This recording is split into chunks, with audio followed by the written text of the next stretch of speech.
Hello everybody and welcome to this week's edition of This Ain't Fake Brother. I'm Neill Marshall, as always joined by Kenny Murphy. Hi Ken. Hello Neill, how are you? Yeah, I'm not too bad. It's the 6th of August 2014, the year of our Lord, and I'm just delighted to be alive today, Ken. Do you know that? Are you? Sometimes, I just look at referees being involved in multiple person chair spots in main events and pay-per-views. Yeah. And I'm happy to be alive in 2014. I am in a great mood as well today because I have spent the past 4 hours with Paul Heyman and immersed myself in the world that he is in today, which is apparently a fantastic place. We're going to discuss later on. We did Heatwave 98. Yes. This week's classic review. I was inspired after watching it to watch the rise and fall of ECW. Oh, wonderful. And that was yesterday, and then today, still hold up. Like that was, people still have it as like their favorite WWE documentary. Yeah, but then today I watched the Ladies and Gentlemen, My Name Is Paul Heyman documentary, followed by listening to his 2-hour interview with Ariel Helwani on the MMA hour from yesterday. So I'm in this very ECW Paul Heyman centric place. But because that's great, because all that ECW pay per view left me with was questions, and maybe you're the next best thing to. I won't be able to tell you why the referee dropped the chair into Jeff Jones's face, though. Tell me this: Did you get the Paul Heyman DVD via Nefarious Means? Because I don't think it's out yet. I got it by Nefarious Means, yes. Ah, good boy. Okay. It is out, yeah. It's out in the UK yesterday. It's out in the UK yesterday. It's out here yesterday, and it's out in the US today. All right, very good. Okay, Ken, just go a bit closer to your mic there if you can, because we want to hear you. Okay. Lovely. That's a preference. That's better. Okay, yeah, so as Ken said, we're going to be talking about Heatwave 98. I'm so excited about that. Mm-hmm. We're going to be talking all the podcast news. There actually wasn't much this week. It was a shite week for podcasts, but maybe that would be a good talking point. We're going to talk about last night's Monday Night Raw's War, and we're going to be talking about all the news. And really, the news section this week is going to be focused mainly on the network number that came out. They released a figure of 700,000 current subscribers. The amount of international subscribers that shouldn't count for the number that are counted anyway is something Ken might have more information on. But in North America alone, it's certainly not 700,000, but that was the number released. Currently, right now, it's 690. So Ken, first off, coming out of this, I know you have a lot to say. I've got a lot of questions. So why don't you do some breakdowns for us, and then maybe if there's anything left over, we can talk about it. Neil and I discussed this before the show. I did some research this week into what the actual cost to the company, the network, has been, which we'll get into in a second. Just to break down the number in more detail, they had 700,000 subscribers as of June 30th, okay? Yes. Now, what's significant about that is on April 7th, they had 667,000. So you look at that and think they only gained 33,000 in nearly 3 months, and that's awful. However, the story is actually in some ways better, in some ways much worse than that. Yes. They gained 161,000 subscribers in those 3 months, which is actually a fair enough gain. Mm-hmm. If they'd ended the quarter on the, say, 828,000, that would have been okay. However, what happened was 128,000 people somehow or another managed to cancel. Now, obviously, when you sign up to the network, you sign up with a $9.99 a month for a 6-month commitment. If you go into your PayPal account and stop the payment, if your credit card declines, if your credit card expires, any of these things, the company does nothing to chase you for the money. Yeah. You're just out and free. So it appears what a lot of people did is they got WrestleMania for $10. They saved themselves $60 on pay-per-view money that they would normally spend in April, and then they just, simple as that, cancelled their PayPal account and got out. So that's one huge story, is that 20% of the original 667,000 are gone. They cancelled, okay? Mm-hmm. That's the first thing. The second thing is, yes, the breakdown between international and domestic. The WWE's pay-per-view numbers show a decrease of roughly 40% domestic and 40% international. So what that means is that those 40% domestic who are no longer buying their pay-per-views, they're all subscribing to the network. However, the same can be said of the international. So of the 700,000 subscribers, Dave Meltzer made an estimate that it could be as many as 300 out of the 700 are international, and he did state for a fact recently there's 80,000 in Germany alone. Really? Yes, he said this on the board, and he didn't elaborate on it a great deal. Oh, I but, never heard about that. Yeah. So tech savvy are the Deutschland. Yeah, but that's the thing. I actually sat and thought about this. And do you have Netflix, Neil? No. And Okay. I was going to ask you, how do they combat people not committing? They don't, is the thing, right? 'Cause it's There's no commitment with Netflix because Okay. they don't need to, because they're not selling you the pay-per-views. You know what I mean? It's just $9.99 a month to cancel whenever. But the point that I was going to get to with Netflix is that I have 6 or 7 friends on Netflix, right? And I only know one person who's on the British Netflix or the Irish Netflix, whatever, the European one. So you're saying it's common knowledge that everybody does the it's DNS? just, all you do is you just change your DNS code and you're in the American. So it appears as though we're just living in an age where... Now, Ken, it actually is slightly more complicated with the network. Just Because set up through PayPal and... it's more complicated because you have the Netflix app already. We don't. In order to get the Netflix app, remember you have to sign up an American account on your console. But a lot of people are probably using it through their iPad or their. Yeah, I think I would say though, a lot of people. I don't disagree that it harder. is. It is more complex to get if you've got a PS3 and Xbox. It's harder to get the app, but obviously it's not that hard. Okay. Because there's so many foreigners subscribing to it. So, I have been. The first thing to say is we're both wrestling fans, Neil, okay? And I love the network as a wrestling fan. Yes. I think you do too, yeah? I adore the network. Chances are anybody who's listening to this who's a hardcore wrestling fan and has seen it and experienced it probably loves it as well, okay? But that's not what we're here to discuss. What we're here to discuss is whether or not this was a good move business-wise, okay? And I couldn't have been stronger from the get-go on how horrendous an idea I thought this was. And it's proven financially to be an even worse strain than I imagined, okay? Okay. Here's the numbers. Between the 2007 and 2010, I took a 4-year sample size. WWE profited between $46 and $53 million every year, averaging $50.4 million in profit a year, yes. Okay? Yes. So if we take it, that's probably what they would have done 2011, 2012, 2013, because they're a very stable business, yeah? WrestleMania was always coming in between, 1.05 and 1.25. Yeah, your house shows were always averaging around between 5.5 and 6.5. Yeah, everything was absolutely, steady, stable. Yeah. Okay, then 2011, there's $8 million of costs for the network, and they dropped to about $24 million in profit. Okay, sure. 2012, they made $31.5 million in profit, and last year they made just $2.8 million in profit. Okay, so if we take the 3 years since they began to create the network, they've averaged $19.9 million in profit a year. All right.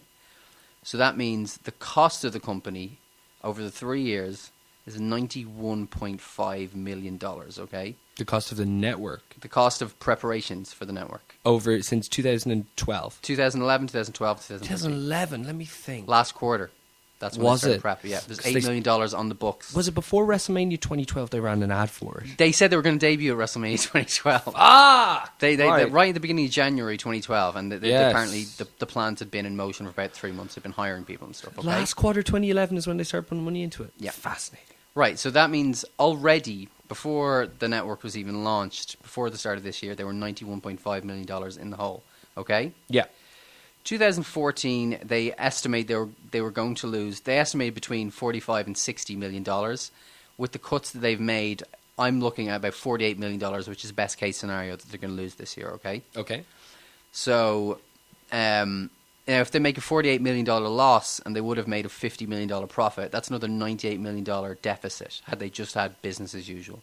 Okay.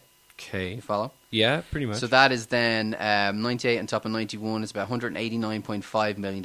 And next year they're estimating break even, which again is $50 million in profit they would have made on pay-per-view that they're sacrificing. Yeah, well, their break even has changed now because of the expectation. Now, so let me get to the end of this. So by the end of next year, assuming the network is at that point ready to be profitable, it will have cost them $239.5 million to create and fund the network, which is more money than ECW and WCW lost in their entirety together. And it would then, have to make $74 million a year in profit over the next 10 years just to pay back what it's cost them and to leave the company turn the profit. Yeah. Leave them in the black. So, and then I look back. I decided to look even further back into history at these these mistakes the company's made. And if you look at the WBF, the World Bodybuilding Federation, that cost them $15 million. 15? 15. Okay. The XFL was cost them 60. Well, when They split it with the losses NBC? were split, so it was $30 $35 million. 35, right? okay, I knew it was around 60. 35, Between the two. and the World, people don't remember this because it was over such a long period of time. The WWF New York, the World Restaurant, that cost them $48 million. Well, it's the most expensive place to have a building rent a building in the world. It was a strange decision. And then the studios, the film division, They only started that's turning made a profit loss last of year. about $52 million. Yeah, they okay? only started turning a profit last year when they became But they still- financiers rather than There were losses this quarter as well, though, you know what I mean? through the movie sector. Yeah, I mean, Let they me made a ask you profit this. on one film last year. To WWF, on your research, did you see if WWF New York / the World ever made a profit? No, First he year? never did. Not even close, no. Fucking brilliant. So, the point of all this is that Vince's failed business ventures and this network, the total cost to the WWF / WWE has been $389.5 million, okay? Yeah. I think that we live in this wrestling world now where Vince owns everything, so no one will speak negative of him. You know, even Jim Ross on his podcast, who has every reason to go in there and bury the decision making of Vince, still just sucks his bits, and people are afraid to speak their mind. And the truth is that this network was always a kamikaze move from a financial standpoint. It was stupid. It was never ever going to work. They have 3 million homes who watch Raw on Monday night. If they could make this profitable or break even on, say, if they could make it break even on 300,000, profitable on 500,000, go ahead and do it, okay? But to do what they did and needs 1.9 million people around the world to be subscribing to this so that they were just as profitable as they were when they went in, I mean, it's so financially irresponsible. And the shareholders groups who are coming after Vince and the company for making declarative statements that they were going to, double their TV rights, they're going to do this on the network. Yeah. They have every right to do so, because do. if you look at it, Vince appointed George Barrios and Michelle Wilson as the point people for the network and for the TV rights deals, okay? And it was very well acknowledged, Dave said this a lot on Wrestling Observer Radio, that was to protect Stephanie and Triple H in the event it failed. Because these people knew, There's a great risk before that this was going to fail. There's no way they were stupid enough to believe that there were 60 million people with an affinity for WWE who were going to... Well, why? The question then is, why go through with it if you're convinced it's going to fail? As you and I are big listeners to the Wrestling Observer website, and Todd Martin made the very salient point a year ago that he wished they would just accept it and cut their losses. But at that stage, they were probably $50-60 million in the hole already. In fact, we're looking at these numbers; they're probably closer to $90 million in the hole this time a year ago. Okay. And so they just, what could they realistically do? Just say, right, we've prepared all the programming, we've had all these conversations with all these TV networks and all these over-the-top companies, and we've realised we don't have a fucking chance of making money on this, so we're not doing it. They couldn't. And it's Vince's ego. And if you saw during the TV show last night, we had to deal with that neuroses of, he's angry at us now. Why aren't you buying my network? You know what I mean? Yeah, we'll get to that. There's a lot to say on Raw last night when it came to the reaction to those numbers. The internal reaction to the numbers was to lay off 7% of... Now, I'm right by saying it was 7% of people who were hired just for the network. I believe that's the case. Yeah, because a lot of people, when they saw the number, thought that 7% of WWE staff were being let go. No, I do think that's the case. I do think it's 7% of the company's been let go, but I believe they are within that division, if you know what I mean. Okay, so it might be an overall 7% of the of employees, but it's probably more like and Paul Heyman, 50-something% of the network employees. I wouldn't say it's 50%. I don't know the numbers, but Paul Heyman did say on the MMA hour when discussing it with Ariel was that his understanding was that a lot of this was people who were hired in relation to startup. And he said himself, having started up businesses, that it's a lot more costly and you need more manpower to start up than you do to maintain. Do you know what I mean? So what do we do going forward? Well, with the first thing, they've said that now they can break even on 500,000 subscribers. Now, before we discuss that, let's just pause and think about that. If they can break even on 500,000 subscribers, and until last week, the break even was 1.4 million subscribers. Yes. What the fuck were they doing previously, or what the fuck are they doing now? Because that's a 67% reduction in costs. Well, we've seen already that there's literally no more pyro on the shows.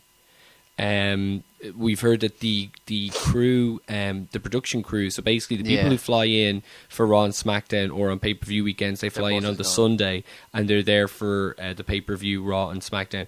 Their transportation from city to city on the tours is gone.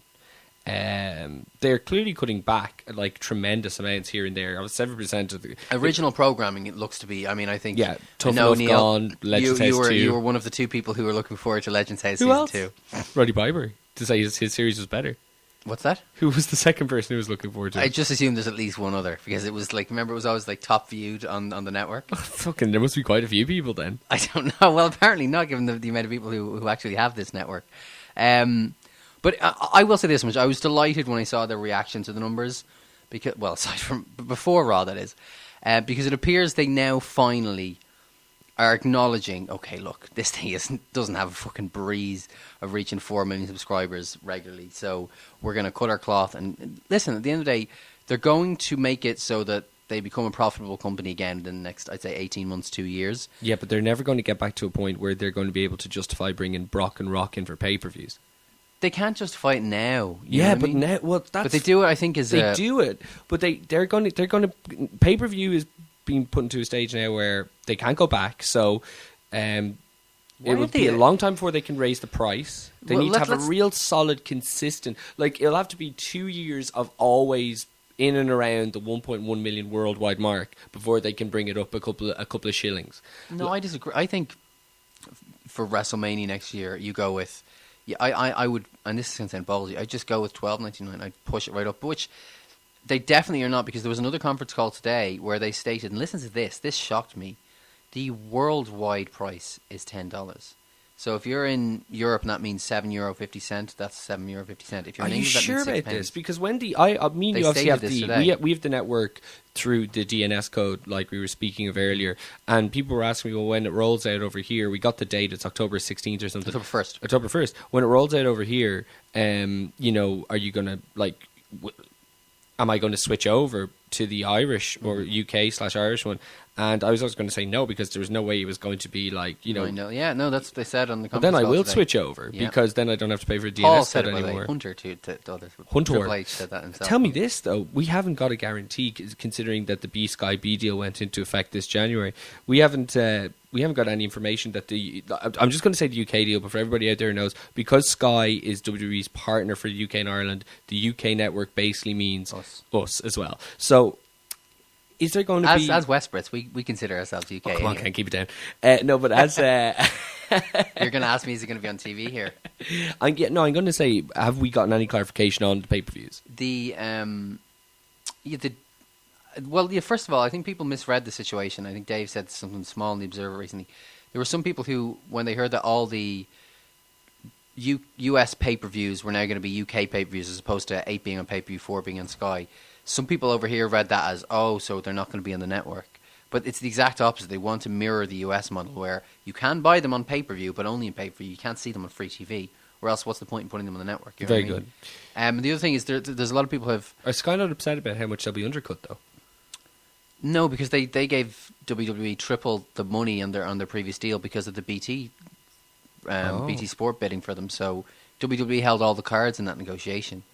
That's what they would have loved to have happened in the US. Yes. So, and the other thing is, people have been asking, is it going to be a similar deal to the deal they're doing in Canada? Which, for people who don't know, in Canada it's going to be a TV channel, like like they wanted from the get go. Yeah, which was what they wanted in the US. So it's going to be like HBO or Showtime over there. Do we have channels like that over here? I guess MUTV would be a channel like that. How would one access the on-demand service? That's not been very well clarified. But the one thing that seems relatively clear is that our Canadian partners will not be getting as much of an on-demand library, at least not from the get-go. Right. But eventually it will be all available online. It's the same kind of as when they originally said they were going to roll out the network in April of 2012, where they've done this deal and they haven't really fleshed out, anything around it. So we don't know. Another question is obviously the the live stream is catered to the American time zones. Yeah. Is it going to be a case here where the pay-per-views air live? Or hope so. Or are they going to? What I'm saying is, are they going to alter all the original programming to be? No, I don't think they will. Just because it's probably going to be direct feed from the US the whole time. I think so, but because they're advertising 170 countries. You know, they're not going to have 100 time zones. You know what I mean? Of course not. No. Awful problematic. One thing I was going to say there that I didn't finish my statement was in Canada it's going to be offered through the TV. So there have been people who have been theorising that Sky will be doing the same. Yeah. And I don't dismiss the possibility, but there's the WWE Network Twitter. Who I don't know who controls it or how much knowledge they have, but they answered a question from a fan basically saying that it will be online the same as the US. Okay.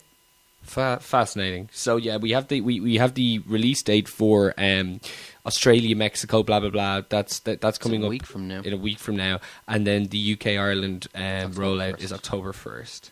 Are you going to switch? Do you think? Yeah, why wouldn't you? Because it's the the same. It's the same. Well, yeah, I suppose so. It's going to be the same. If it is the exact, if I'm guaranteed it's the exact same that I have right now, and I turn on my television, I will switch. I think I'm paying about £5 for a DNS for US on block a month. I think it works about €3 or something like that. Yeah.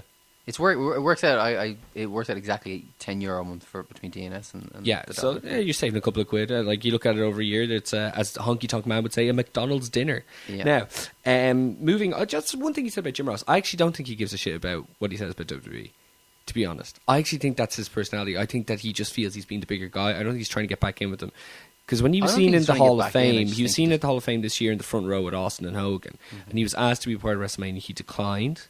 And then on top of that, Steve Austin was asked on his show, does he ever see Jim Ross calling a WWE match again? And of all the people who might know the inside track that would be honest about it, Austin said he couldn't be sure of anything, that it won't be happening again. So I don't know if Jim's a weird guy. We don't have very flattering things to say about Jim Ross on this show when it comes to the podcast roundup. He's a strange man. This was the worst, though. The Sting interview. We'll get to that in a minute. We'll do Raw first, we'll okay? Get that later on. Because people who are just looking for the Raw review sat through 23 minutes of economics. I think that JR. He still sells his merch, his barbecue sauce through their website. So he sells his hot sauce. He doesn't want to kind of knock that on the head. Because that's JR, if nothing else, is a total worker. You know what I mean? He's always promoting his stuff. So that's very true. That's very true. It really is. Okay, so we're going to talk about Monday Night Raw. This took place from where were they? They were in Austin, Texas. They were in Texas. Because they were in Texas last week as well, weren't they? Yes, they were in Houston last week. I believe they were in Austin this week.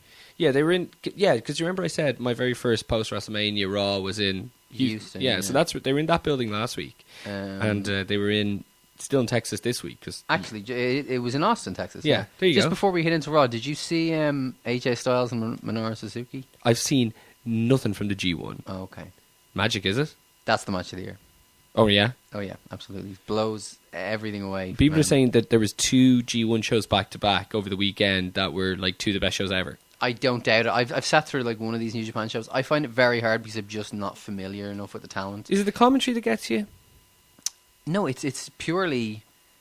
It's kind of like watching I guess compare this to watching a Sheamus match. Sometimes I will oftentimes watch a Sheamus match and I'll know it's a good match, but I just don't give a fuck about it. You know what I mean? It's just another Sheamus match in the mid card, and he usually has good matches, but I just don't care about them. And that's the thing, you know. If you're watching guys and you just don't really have any context whatsoever, you know, it just kind of takes them. I've been following. I'm familiar with Suzuki because he's had a lot of good matches in the last couple of years, and AJ obviously. You know, I'm a big AJ Styles fan. I believe he's the best wrestler in the world right now, and so I was into the match. I managed to watch it spoiler free as well. So, but terrific match. Just it's selling. You know what I mean? It's a lost art in American wrestling some of these days. It's starting to sound like you know what match it reminded me of, and I wanted to text you and say this. Chris Benoit and Kurt Angle at the Royal Rumble. A fantastic match. Yes. If you're one of the people who can go back and watch it, I suppose. I can. But that's good for you. I'm all over the place with it. I'll talk to you about that later in upcoming shows, I suppose. Okay, so Monday Night Raw from Austin, Texas. We had Triple H coming out with the Authorities. First time they've all come out together as the Authority. We had Randy Orton in pants, fantastic. Him and Seth were wearing matching black suits. Kane was out there, as was Stephanie, in cowboy boots to celebrate the Southern state itself. And Trips was there. So this was the... So basically, Trips was going over every match. So he would talk to Randy about his match with Reigns. He would talk to Rollins about his match with Ambrose. Oh, God. You know, but the end line of every single preview to these matches was, you can buy this on the WWE Network for $9.99. That was his big thing. He was drawing out the center. $9.99. Now, this kind of, the first time he did it, I was thinking to myself, oh God, they've given up on the network. Because he kind of did a Triple H on it, as Claire said to me when we were watching it. As in, when something goes wrong and somebody gets to take the piss out of it, Triple H is number one. Like, look at the Kofi Kingston thing. You know, I thought you were from Jamaica. Yada yada. Like, when something goes wrong, Chris Masters and his stack of dimes. Like, that's it. Like, Trips or Sean get to just do what they want, right? And in this case, Trips more so. So I thought this was it. Yeah. Yes, Jericho said last week, Trip. But I started really enjoying it because the crowd started chanting along to $9.99. So I said to myself, you know, if you really are skeptical about getting the network and you're tuning in here and you're seeing the crowd smiling, chanting $9.99, that's not bad. By the end of the show, they'd fucked any chance they had of making this bearable up. But for this promo alone, I actually didn't mind it. Can I just give my thoughts? It got so unbearable, though. I found this to be... I mean, I think that the die is cast with the network. It is where it is. I don't really think there's anything that will make a major impact positively or negatively on it. However, I did think that this... I mean, the network turned heel, basically, is what happened here. You know what I mean? I think over the course of the show, I don't think in this very segment... No, it did. But that they were chanting along with it. This was a total... Yeah, but it just felt like... It felt like the tone of the promo was, you're an idiot if you don't pay this $9.99. You know what I mean? It's your lead heel doing this. It's not your baby face doing this. If it's John Cena, there's a kitschy charm to it.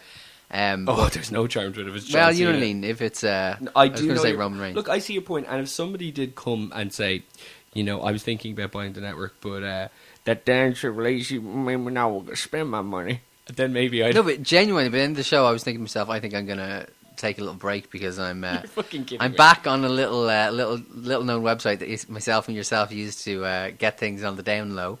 I think the kids call it download. Download, yeah. But my point is, I don't really need the network if I can download stuff off that website. And I was so irritated by this that I thought to myself, maybe I'll just cancel it and keep the money. I can understand what you're saying. For me, the network, it's just the handiness, the handiness of not actually downloading something, yeah. And the fact I have it everywhere I go in the house. It's kind of like Prince. Joe Prince has like little gimmicks in every room, like recording. So if he comes up with a melody, like if he's walking from into the hall, it's like, and there you go. I hope it's better than that. Well, it's Prince. Okay, it's no Royal Autumn, Neill. Jesus Christ, Ken. Okay, so Ambrose and Rollins was said that Triple H basically announced it would be a beat the clock challenge between the two. If they both had to win their matches, and whoever won in the quickest time would get to pick the stip at SummerSlam. Triple H announced Rollins' partner as, Rollins' opponent as Rob Van Dam and Ambrose's opponent as Alberto Del Rio, which actually made a lot of sense because Ambrose has been going around with that injured shoulder the whole time. He talked about Stephanie got on the mic and talked about how later on she'd be doing a contract signing with Brie Bella. Went back to the $9.99 thing. Then Triple H went over to Randy Orton, who said that he was going to end Roman Reigns because the Viper's back. This brought Roman Reigns out to say, well, if the Viper's back and I took all he had last week, then, you know, what else you got? Triple H said, or Randy Orton demanded a match with Roman right then and there. Triple H said, no, it will be at SummerSlam, but tonight he will fight a demon who has to be a demon. So then looked at Kane as in to say that he hadn't been really pulling his weight recently. And he booked Roman Reigns versus Kane in the last man standing match and announced it for straight after commercial break number 1. Yeah. It was a good promo. It was bizarre. Fine. It was a bizarre segment in general. British Bulldog style, you mean? Proper British Bulldog Royal Rumble 96. Roman Reigns defeated Kane in last man standing match. It was about 50 minutes long. It was a fine match. The ending got a little bit funny. Do you remember the finish to this? The Superman Reigns punch hit a issue. Superman punch and Kane was down selling and the referee just didn't do the count. The 1 to 10, and the announcers immediately pointed out, and I don't think this was a storyline thing. I think he just genuinely knew the next move is the finish. So he just didn't count. I didn't. I thought the match was okay. I thought that they made it a last man standing match so as not to expose Reigns, but I still think he was exposed because I think it made it obvious that he has 3 moves and that's it really. Yeah. And I didn't like. He's been I thought the positioned finish a lot. didn't look. I just think last man standing matches always have some sort of spectacular finish. For Christ's sake, like Jericho beat Kane by throwing a fucking amp on top of him. Yes, you know what and I mean? there Or was the blocking thing with Wyatt and Cena recently, and I didn't need something at that level, but just something more than just a spear with Kane. It was, because Kane didn't sell it like he was dead. He was like flipping and filleting. He was like a fish out of water. Yeah, exactly what I was thinking. It was just like, I knew it was the finish as well because it just seemed that way. Yeah, it seemed that way. But as you said, it's very strange for somebody to win a last man standing match with just their normal finisher. Yeah. That was Reigns got busted open hard way and had 6 stitches in his head. He's not going to miss any time at all. They've been positioning Reigns matches at the start of the show as well, I guess, in order to help with the crowd reactions. Yeah. Okay, so they showed this Brock Lesnar John Cena video promo. I'm desperate to hear what you think of this. I just thought it was the greatest thing I've ever seen. Oh, I loved it. I loved everything Brock did to death. They did this for the first match, which was much better than well, this. see, there's a difference. The first match was just Brock. This was Brock and Cena. Yeah, I thought this was awful. I thought that Cena was really good, but I thought Brock came across so extraordinarily fake. I thought his dialogue was so cringeworthy. I thought now, Heyman had made a note of saying no WWE writers had anything to do with this. Yeah, they did. So that's very interesting that you think he goes, so it's either who's producing he said, them. It's going to be ugly people, and I did. He said, but it was not as static as that. It's ridiculous. But he used these. Okay, first of all, he said he came back to the company for the championship, okay, which is bullshit. It was so, you don't buy it from Brock. You know he's there for the money, so why not just use that? You know what I mean? I'm here for the money. That's what position. Cena was saying about him. So I think they're kind of creating maybe Brock's trying to babyface Here's himself. my problem. Then his big lines were, "I like to hurt people" and all this shit, and it's just like, it's just such generic pro wrestler garbage. And then I swear to God, I thought this was a parody of pro wrestling when he finished it. When he said, "I'm going to leave him in a pile of blood, urine, and vomit." Well, I've never heard anybody else say that. Brock Lesnar. No, I've never heard anyone else say that either. But Brock Lesnar works well when he uses a line like he said that with Cain Velasquez, he said he was gonna kick the shit out of him and then put on a sombrero and drink a Corona. That is a great Brock Lesnar line. I thought this was full. I thought this was so different to the usual written dialogue from the writers. It was, but it just was. When I'd heard this, and Heyman talked about it in the MMA, that this was not scripted and that Brock had just done his own thing, I thought it was going to be that toned down legitimacy that you can get with Brock Lesnar. But the lines are just garbage. It's just. I want you to go back and I want you to watch the first one from before Extreme Rules and tell me how different it is. Because to me, watching Brock Lesnar last night, watching the dialogue and the delivery of lines, I didn't like the first thing that came to my mind wasn't this is completely different to the way they got it right a few years ago. I thought it was the exact same kind of Brock Lesnar. Yeah, but the verbiage was just garbage. Okay, I disagree. I want to go back and watch the other one now. Which, by the way, you can watch that match on the WWE Network for $9.99. They announced later on in the show. Can you watch those Raws though? I think you might be able to actually. I don't know. I've been watching a lot of 2002, 2003 Raws. I haven't seen if any of them from the recent years are there. We had Damian Sandow come out dressed as Oklahoma Sooner. Basically, the team from Austin have a huge rivalry with the Sooners. I thought this was going to be about Jay Ure. It wasn't really so much. Yeah, I was waiting for them to slip something Jim Ross in. I guarantee you Jim Ross... They did, though, during the match. Sitting on his... what? They did during the match, but Sandow in front of the live crowd never said anything derogatory about Jim Ross, which shows incredible resolve from McMahon, that this guy's going out there as a heel anyway, and not to give him a line about, people from Oklahoma or something. Yeah, I guarantee Jim Ross is sitting at home with his peach Sonic on his patio watching his iPad. Not having a cigarette, supposedly. No. Yeah, but I guess maybe a part of him was happy to be remembered. It really sits very poorly with me, the fact that Jim Ross watches the pay-per-views on his fucking iPad. Yeah. Like on a 7-inch screen. Yeah, well, Pornhub obviously in Jan the other tab as well. wears the pants in that house. Yeah, clearly. Well, yeah, I'd say so. I told you about Jan... dragging Jay Ure into the lift when we were in the hotel at WrestleMania 27. Basically, Jay Ure was having a few scoops, right? And we were in the bar, and it seemed like he was a little bit far gone. Was this the bar that you met Rick in? Yeah, but it was a different night. Okay. So it was in the hotel the wrestlers were staying in. Ric Flair, by the way, people. Yes, not Ricky Morton, who was on Steve Austin's. Bless his soul. So go on, yeah. So we saw that Jay Ure JR was getting up to leave, and we had, for the first time in our lives, just had JR jerky for the first time. Okay. And Claire was like fucking mad on it, like literally bringing it around in her handbag, like on the day-to-day basis. And she goes up to JR and she goes, JR, I love your jerky. And she's swinging this bag of jerky around. And as he's being pulled into the lift, because he's kind of legless, he just turns around, sees Claire holding him, and just goes, "That a girl!" In probably the greatest moment of her life. That a girl. That a girl. Fucking incredible. Okay, so Mark Henry made a big return. Neill, by the way, can I just say something? We should, and again, I'm going to break kayfabe here. We should record like an evergreen show that we just put up one week when we can't be bothered doing a show or when we're outside the country, and it's just you telling your stories of meeting wrestlers and your various WrestleMania trips. Okay, I think that would be awesome because half of them I don't know, and the other half I've forgotten. Yeah, so, I know. You know, I could do that. That would be pretty good, actually. Yeah. I'll just sit here and laugh. The Norman Smiley one's good. There you go. Don't tell me now, okay? No, I won't. Okay, so we had Mark Henry coming out, and this was quick and pointless. World's Strongest Slam, held him up forever before doing it. Yeah, like he's come back so many times over the last few years. I don't think there is such thing as a big return for Mark Henry anymore. When was his last appearance? I don't know. Him and Big Show were both maybe in that were they both in the battle royal for the US title when Sheamus won it? There's definitely a chance. He has been around like more recently than you'd think. Was he in the Battle Royal WrestleMania? Yeah, but that's before the Sheamus Battle Royal that I'm talking about. Yeah. No, I'm just trying to think like where's he been? What's he been doing? I think he's been injured. Has he? He's always injured. I mean, it's a safe Mark bet. Henry's always one of those things. Do you remember his 2010 championship run? Was it 2010 or 2009? It was 2011 because was it? Yeah, because was it because Daniel Bryan? Won it and then carried into 2012.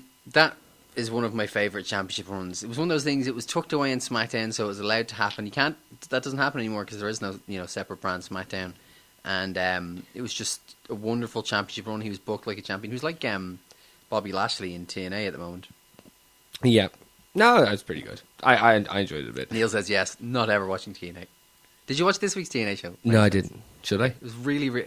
This week's TNA show, the Austin Aries Bobby Lashley match was phenomenal.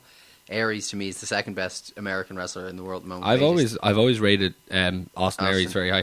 Let me tell you something, right? By the way, there was also, for the people listening, a match between the Wolves and the Hardys, which was totally worth seeing as well. I heard that was very good too. You said that you predicted the network number, and or the network. You knew before everybody else. I knew that when TNA was going down to Swanee, that it would like get really good just before it did. I always knew that was going to happen. Did you? Like WCW apparently did. Which is a lie. Is it? Yeah, it is. I didn't see much at the end of WCW. Nah, it's just fucking like the Young Dragons and AJ Styles and fucking Kazuki Kid might have had a good match on a Nitro. It doesn't mean it's worth watching. Kazuki Kid. These guys. Kid Romeo. Here's a question for you. When the network does launch internationally, I know we're jumping all over the place here. They're at 690,000 subscribers now. How much do you think that they'll go up by when they do launch internationally in a week? In a week? Okay, so you want to give me a number but pre-UK and Ireland? No, we'll go to 3 months. We'll go to whenever. Okay, so I'm going to say... Let me think. Do you know what? We should just probably fucking come up with a WrestleMania number. Wait for the WrestleMania number? Come up with how many people are going to be watching. Because by that time, it will be... Yeah, but I'm asking what you think 3 months from now. So 3 months from now. So it'll be out in Worldwide. some territories about a month or so. Yeah. It'll be out everywhere in 3 months. Everywhere in 3 months, okay. I think they'll be up to... I think they'll have about 1.3 million by the end of the year. Really? Here's why. An awful lot of places, right, that they are going to roll out in don't really have good pay-per-view providers. True, yeah. And a lot of places would be kind of poorer places, but like between like a few kids, they'd probably have like a console. So I can see like people's first time being able to get pay-per-views is going to be because of the network in a lot of cases. True, yeah. My own thought on it is if 20% dropped, went to great lengths to drop after Mania, then I can see about another 30% getting rid on the 6 months. In at the end of this month or next month when their subscription expires. And I also think if we're saying there's already 300,000 international, and there's 400,000 the US, and the company itself thinks it'll be about an even split, I think there'll be about 850 in a couple months' time. Okay. That's good. We have such differing. He'll probably land somewhere in the middle. But okay, so backstage we had Adam Rose standing in front of the mirror from Oculus. This was such an obscure reference. I kind of thought I had no idea what this was all about. Neil. Yeah, basically it's something to do with a new WWE film or anything. And he looked at a new himself. what? A new WWE film. Oh, okay. Called what Oculus. film? It's called Oculus or something like that. I believe. I could be completely out to lunch. But he said that if you look into it, you'll see a bad version of yourself. And he looked into it and it went to a cutscene and it was him in a suit. Awful. Next week, Hulk Hogan returns to celebrate his birthday. Surprises. Will they say what birthday? They fucking... I know, they won't. What is it? It has to be like 66 or something, doesn't it? No, he's about 4 or 5 years younger than Flair. He's 4 or 5 years younger than Flair. I think he's about 61, maybe. You know, it's Vince's 69th birthday in the next couple of weeks as well. SummerSlam, yeah, he's always... It's right around SummerSlam, isn't it? Yeah. Anyway, well... Yeah, Hulk Hogan, will he mean anything? I don't think so. I think he will. I think will it'll they be give him some substance? You know, I've almost been frustrated by his run at the moment. Well, judging by the way he talked, if they just let him come out and talk normally instead of trying to be Hulk Hogan, like with the real amped up Hogan from the 80s, I think it'll do him a world of good. As we spoke about on last week's show, he was phenomenal at the San Diego Comic Con, just speaking as himself. Like he is 61 next week, by the way. Who do you think will be his special guests that were promised? His special guest? Well, there's going to be special surprises for his birthday. Who do you think will be? Like, I'd say Piper might show up. Scheme Gene. I'm so after the Samoan Joe thing. Oh, they fixed that by the way. By the way, I'd forgotten that when I went back and listened to our podcast in bed on Friday night and lost it all over again. It's like my wife was sleeping next to me. You know when your belly is shaking really hard, the whole bed is vibrating. It's just my laughter. She probably thought it was something else. But anyway, moving along. Let's keep it PG here. Yeah, they'd actually fixed it. It does now say Samoa Joe, but I kept checking back every day. Did you? Because I was like, come on, guys. It just shows how many people listen to the Piper podcast. Nobody was outraged. Okay, so Dean Ambrose against Alberto Del Rio, the first of the 2 Beat the Clock challenges. This was incredible. It went so long that so many things were going through my mind. Is RVD and Seth Rollins going to have to go longer? Is there going to be something that happens really quick? Will the second match even happen? It really made you think. It was the first time they'd actually taken the Beat the Clock format, which is never super exciting to begin with, and turned it on its head a bit. And I think they did a really nice job with it here. The story of the match was Del Rio working over Ambrose's left arm, which he's had taped up for practically months now. And every time that Ambrose tried to hit his Dirty Deeds finisher with his left arm, he couldn't do it. So out of nowhere, he hit it with his right at 15:42 to win. And then in perfect, why Dean Ambrose is really good at being Dean Ambrose style, he climbed out of the ring, looked up at the clock, and said, 15 minutes, damn it.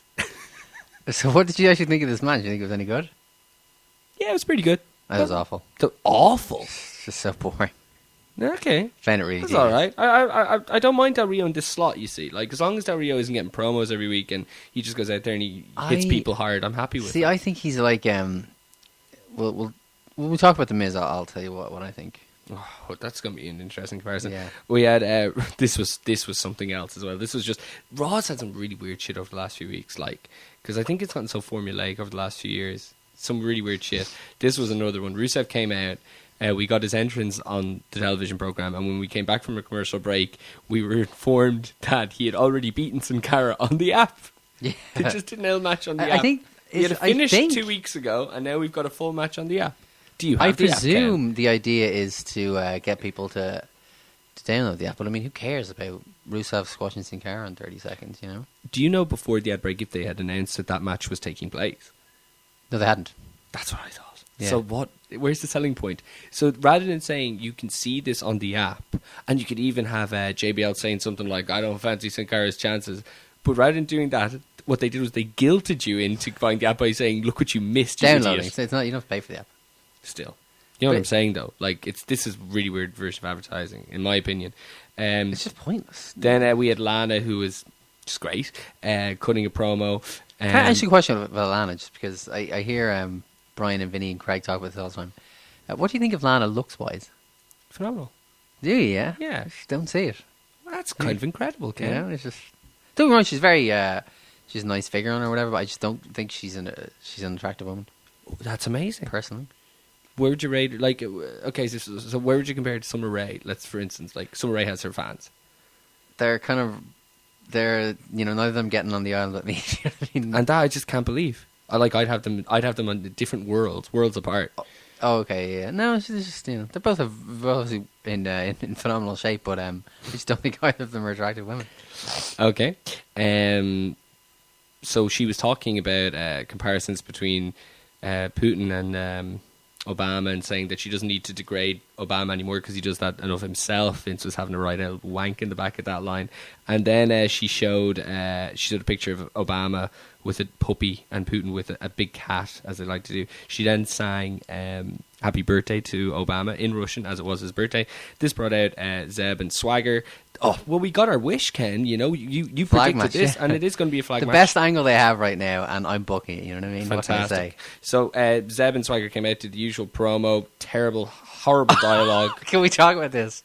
You know, Yeah. the stuff about Zeb saying, you know, the real Americans are, you know, Adam from fucking wherever. And you see these like a were builder. the most stock photos of models you've ever It was seen. amazing. Like, if they had dressed Howard Finkel up in a wig and just taken a photo on a camera phone at him at headquarters, it would be more convincing as a real person than this fucking, like, Hollywood kind and then of, they had like... a picture of like a model who was a nurse, and Yeah. he was talking about she works 60 hours a week to provide healthcare, and I was just waiting for the pun about the fact that you have to pay for healthcare in America. You know what I mean? Ah, look.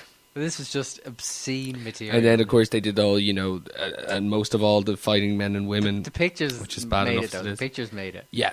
I go Stock anyway to see photos. that. It was hilarious. So then, basically, we had Lana and Rusev retreating, and then Rusev got a cheap shot in with the flag, down Swagger, knocked him out of the ring. So it boiled down to Lana and Rusev in the ring with Zeb, and they backed him into a corner, and then just kind of showed some mercy, which is weird. You know, you didn't have to do this. So what's your thinking behind them doing it? The only thing, and it wouldn't make sense right now, was that maybe eventually he's going heel. With them?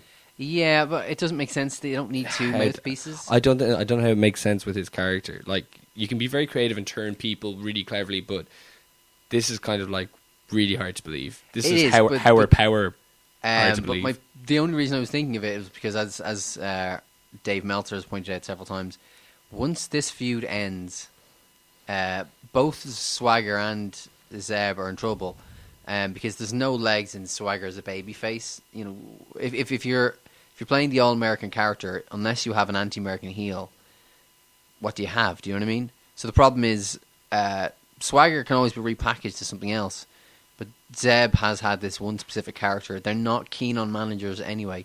I would be devastated to see him go, but you could see him being cut loose. So I wondered if maybe that was a possibility they were going to keep him around for that. Next will be a Dolph Ziggler versus Cesaro in just like neither man got an entrance here, which was just, I mean, it says so much about where both are. And if you listen to Dave Meltzer and Brian Alvarez on Sunday night, Dave said that they're just given up on Cesaro, which, I mean, when you look at where he was in February, having those matches with Orton and Cena, and then winning that Battle Royal at WrestleMania, for them to just see him as a guy in the mid-card getting beaten 3 minutes by Jack Swagger and Dolph Ziggler on consecutive TV shows, with the talent level he has, I mean, I just think it's extraordinary. You know, it's been up and down so quickly, or so many times since WrestleMania, where it looked like he had serious momentum coming off, obviously winning the Battle Royal when he wasn't even announced for it, and then the crowd the next night, and then being paired with Paul Heyman. They've gone up and down so many times, and the thing that really gets me is that, you know, for all the whatever Dave Meltzer perhaps said about them giving up on him, last week when he came out and tried to vanquish Cena when he was having a go at Heyman, supposedly that was the idea of a slow build to something. So either they do have plans for him or they don't. I don't think they do right now, anyway. Okay, well, I don't think he's ever had momentum since WrestleMania. I think he had momentum at WrestleMania, coming off WrestleMania, but his first feud was that really awkward three-way feud with Van Damme and Swagger, because Swagger and him were both heels. They felt they needed a face in there. I think they could have kept it up. They could have what? I think they could have kept it up. Yeah, but my point is, they certainly could have if they'd had something for him, but they've really had nothing for him.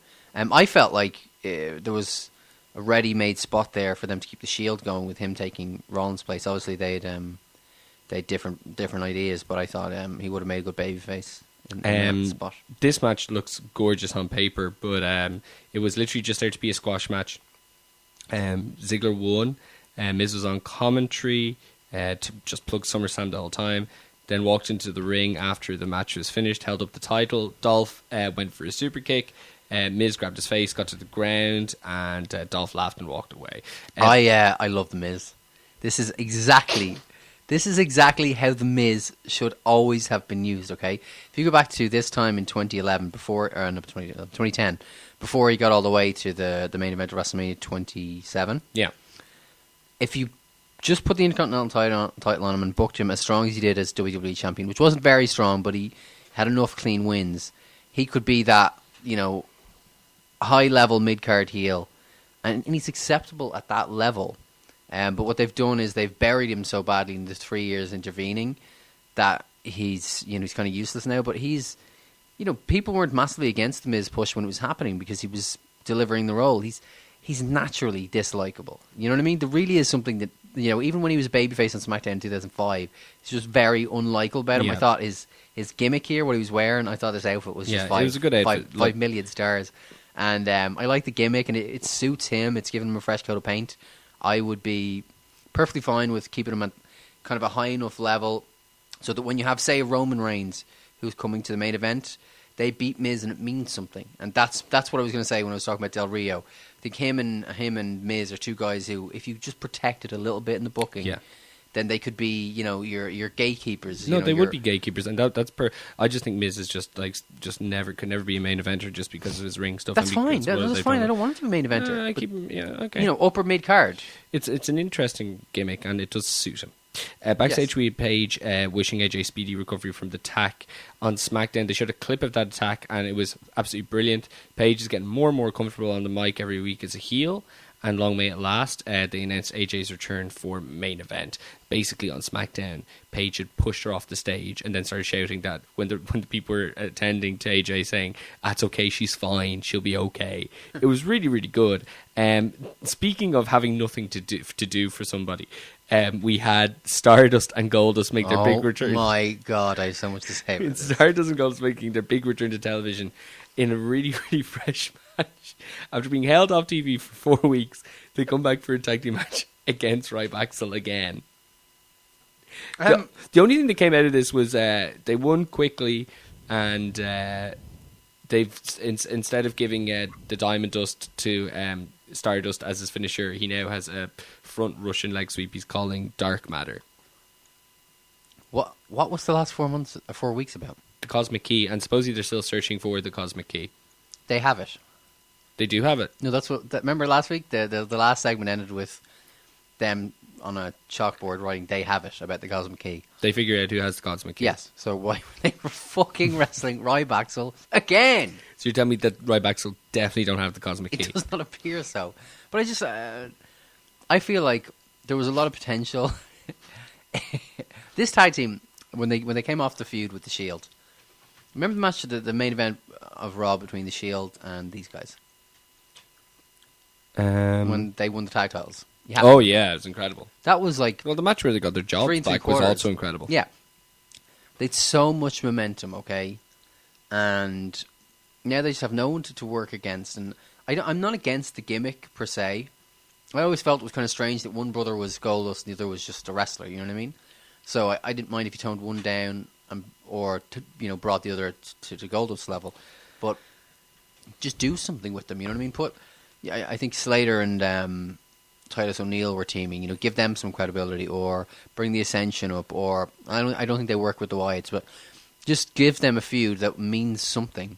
Well, surely they've put so much time into the pre-tapes that I think they're going to wait till after SummerSlam, but I do think they have something for them. Why the hell were they in Raw? Because maybe they felt that it was important to have them beat Ryback again. No, of course not. I just think maybe they think that it was just too much with the pre-tapes, and they just had to get them back out there. I just think you'd leave them off the show. I just thought this was a negative, They should have given more time to that Del Rio Ambrose match. Chris Jericho defeated... Oh, sorry. Backstage, we had Kane go into the authorities' office, and for the second time in the space of a year, he took off his mask and handed it to Stephanie. So either he's taking a little break...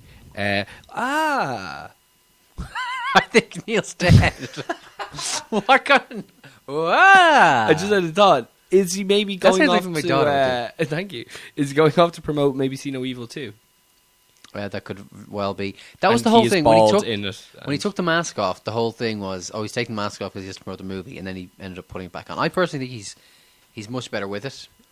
Yeah, definitely. But it's weird because, when he was feuding with Bryan, he's this monster. You know what I mean? Like this horror movie monster, right? But then, he's just been losing every week. Do you know what I mean? It's kind of like there's no continuity. It's like sometimes it's like they're saying he's a killer or he's not. Yeah, but they're saying he's only a killer with the mask. Yeah. But then if you look back 2 years ago with the mask, he was in a comedy tag team. Yeah. So there is no continuity with what this mask on and off represents. No. They're literally, they don't give a shit. There's nothing. It just doesn't mean anything. Kane is just Kane, really, isn't he? Kane is most certainly just Kane. Chris Jericho defeated Luke Harper via DQ. The stipulation was much like on SmackDown. Chris Jericho defeated Rowan on Friday night to deny him being able to accompany Bray Wyatt to ringside at SummerSlam. Same stipulation applied here. Chris Jericho beat Harper by DQ when Wyatt interfered.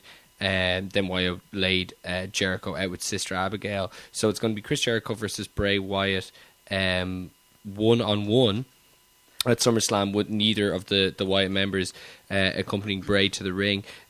For a Jericho-Luke Harper match, this was no great shakes. You would have thought it could have been better.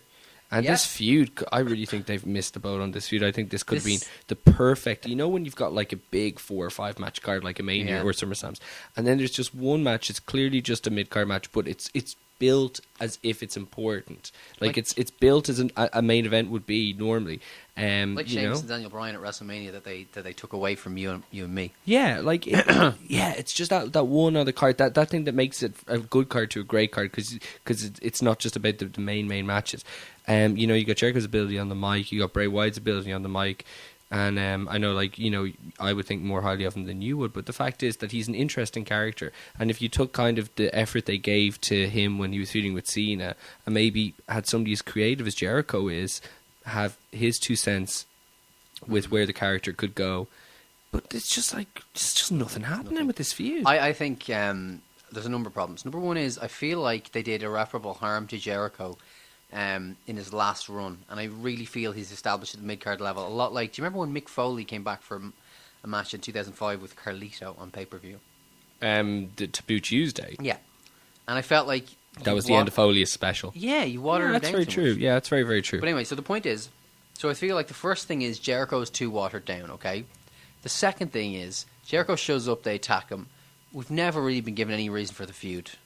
Okay, sure. The third thing, this is huge, is this week was all built around the idea that Jericho wants to get his one-on-one match at SummerSlam. Okay, he's beaten Bray Wyatt clean the middle already, so I don't know why he wants this one-on-one match. Okay, and the last problem is Wyatt was very protected with Cena because there was a natural. He was a heel. The crowd, all the easy lad who want to boo Cena. They're not easily led, Ken. Come on. I'm allowed to express my opinion here. Want to boo Cena. Express theirs, and there would be that John Cena is not a compelling, relatable character. Okay, which is fair. But the point is, it was very easy for them to transfer over to Bray because, like you said, there's something cool about the guy. He's got a charisma. He's got an entrance. However, the problem is there's not that much substance to him, and he's not any good in the ring. And his promos are getting weaker and weaker. And this week, I mean, I sat there and I was like, "What the fuck is he talking about?" This was the first time, and I'd like to think it wasn't through influence of what you've been saying about him on this podcast, but this was the first week that I watched his promo, and I thought to myself, "This isn't exciting me. It's not doing anything for me." And I felt it wasn't doing anything for anybody in the crowd. I think he's been dead since the week people were chanting boring at his promo before the last pay-per-view. I really do. I think they've given up on him since that week. Seriously. They've given up on Wyatt. Yeah, but since the week that people were chanting boring at his promo. Yeah, we went from one week with this is awesome chance when they did the initial in-ring with the three of them and Jericho to him being... like the crowd chanting boring at him the next week, and I don't think that he's recovered from that. Okay, so we had Fandango against Diego, and the gag was that Fandango came out with Hornswoggle as his dance partner this week. Layla and Summer Rae were, of course, with Diego, and nonsense. Diego won, and then Hornswoggle turned face, buried the hatchet with Torito, and they all did a conga line around Fandango. And that's it. Yeah. That's it. Awful. Backstage with Randy Orton being interviewed by Renee Young. He was being asked about Roman Reigns and Kane. He said it doesn't matter. And then he had clearly paid somebody off in the truck earlier on to air a video of him beating up Randy Orton again last week. He said that he teased basically bringing the punt back at SummerSlam. Bo Dallas against R-Truth in a match from last week where Bo had lost his undefeated streak. So basically, he R-Truth kind of dominated for a while, and Bo overcame the odds and won. Didn't he win? Yeah. Yeah, with a roll up. Yeah, he countered. Then Truth attacked him, and then he beat up Truth. This was just awful. Yeah, they did talk about somebody that they don't have plans for. Then we had the Bray Wyatt promo that we spoke about. They showed the Brock and Cena promo again, so some people must have liked it.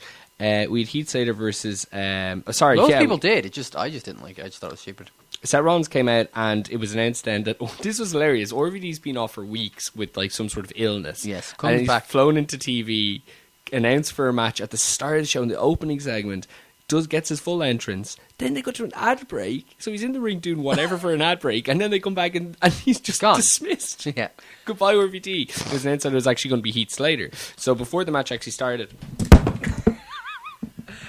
Slewbacks. Sorry about that. I'm definitely going to have to... That was almost going to happen 5 minutes ago. Jesus Christ. I did that. People have lost their ears. I'm actually going to have to like go back and bleep that. Sorry, folks. I fell over. Malfunction. All right. So we had... before the actual match took place, or before the match started, we had Dean Ambrose come out to ringside and lose his mind, which like Ken is doing now at my expense. He basically got the contract of the Money in the Bank and ripped it up. Now, the strangest thing was that he kept doing things to distract Seth Rollins and annoy him more and more. So but the idea of ripping up the contract, like, it not only did it mean nothing clearly, but the fact that they did it first, it's like Seth was more upset about the gold briefcase that had nothing in it, getting food and hats put in it, rather than the contract being ripped up. Very strange. So anyway, yeah, Dean Ambrose got a Coke, he got some popcorn, he got JBL's hat, shoved it in the briefcase, started doing dances with it. This distracted Seth Rollins, and we had Heath Slater beat him with a roll-up. So yes. Dean Ambrose is going to get to pick the stip for SummerSlam, and we're going to find out what that stip is on SmackDown. Would you hazard a guess? I think he's going to make him put the briefcase on the line. That's what I hope it is. Okay, several things about the segment. One, why didn't the authority just send somebody or security to dismiss Seth from ringside, or Dean from ringside? Because they were very busy because the contract signing is up next. I see. And two, whenever I see, when I was watching that whole segment, I just kept thinking of the famous picture of Seth at the airport, trying to look as incognito as possible. I've never seen this picture. With the briefcase under his arm. If you haven't seen it, people, there's a picture of Seth Rollins at the airport with a cap on, sunglasses on his eyes, trying to look incognito while in line, and he's got the gold Money in the Bank briefcase in his hand, and it's so fucking awesome. It's such a rib that they make these people carry these belts and stuff through the airports. The guys generally now, the belts, they have TV belts that just go in the production truck. Yeah. But why does Seth need the briefcase? Sure, they can just put it in a truck. I know. No, it's a rib. It has to be a rib. I would buy a bigger briefcase and put it inside. Maybe they actually feel like he's a walking billboard if he does it. Knowing Vince, I wouldn't put it past him. Oh, God. Okay, so the main event, contract signing. Michael Cole was in the ring to moderate this. H came out with Stephanie. Brie came out accompanied by Nikki. Triple H basically started the promo saying that it was a conflict of interest for him to oversee the contract signing. He was not going to be the COO. He was simply going to be a loving, caring, devoted husband. Hunter is just so good the last year. I can't get over it. He's good in this, yeah. He gave Steph a kiss. And basically they bantered back and forward. They gave Brie a lot of dialogue. And this was one of those deals where you could see that Brie had gone over this about 25 times in the mirror to herself, to the point where it was just very kind of stiff and rudimentary. They gave her this one line about basically said, I hope you enjoyed your time in jail. The crowd then popped, but then she still had the punchline to deliver, which is, and you got on well with your cellmate, Big Bertha. No, Big Beulah. Big Beulah. So not only there was literally complete silence. So not only were people didn't find it enjoyable, but the fact that it was coming down from a laugh that came too early as well. Yeah, it was really rough. I thought her dialogue, just the lines given to her, I thought this was really. Last week worked okay. This again just exposed Brie. I thought this was really bad. Really bad dialogue. By the end of the angle, I really enjoyed it, but the dialogue with her was terrible. She said she was going to get revenge for everybody the Authority had disrespected. Big Show, the Rhodes Brothers, Bryan. Then Stephanie called Brie a reality TV wannabe. Said that she'd abandoned her husband and blah blah blah blah blah. So. Steph stood up and got the contract case, slapped Nikki with it. Then Triple H, this was fantastic. Triple H then grabbed the table and then backed the table up into the corner. So Brie was supposedly trapped between the chair against the turnbuckle and the table against her stomach. And Triple H was she wasn't at all, but anyway. Sure. And they did this with Caitlyn and AJ. They did the exact same angle with Caitlyn and AJ on a SmackDown about a year ago, and it was way better because like it just looked, the way they shot it looked a lot better. But Triple H was sitting on the table blocking Brie, cackling while Stephanie delivered a pedigree. Yeah, it was actually a good pedigree. Both pedigrees were fine. After Brie broke through, Stephanie got the upper hand again and gave her a pedigree. And then grabbed Triple H and just gave him a big old snog because she was so excited. Which is easy heat, but I thought Magic. It was okay. But by the end, they're really pushing this match really strong, and I feel like Ambrose and Rollins feels like the middle of the card match. It should feel like the number 2 match, I think. Like this is bigger than Orton and Reigns or Ambrose and Rollins, and I mean, it's Stephanie and Brie. How much you can really see now for the first time that Brie and Nikki, they both just had their own T-shirts released. As well as a kind of Bella T-shirt, a Double Trouble Bella T-shirt, and the company are kind of giving them a bigger push than they've given to sort of female wrestlers in a long time, maybe since AJ Lee had her run as general manager, and it is quite interesting because you can't really justify it in terms of ability or talent or anything. You're just there because of their associations with John Cena and Daniel Bryan, really. Yeah, I suppose. Well, I don't know if it's just that because Neill, if these two were anybody else on the card. Well, the reason I think that they like to feature them, well, I think the Brie thing is by default because of Bryan and the storyline with Bryan, but I think the reason that they're happy to do with them is because obviously when E came in and agreed to do Total Divas, E were the ones who got to decide the cast. And they also got to decide who was going to be the most featured. And the Bellas were brought back before this. Yeah. Exactly. So this is, I think this is, this is just a part of the bigger thing, but it's. I don't think it's by association, like as in the way that, I'm sleeping with the boss's daughter kind of thing.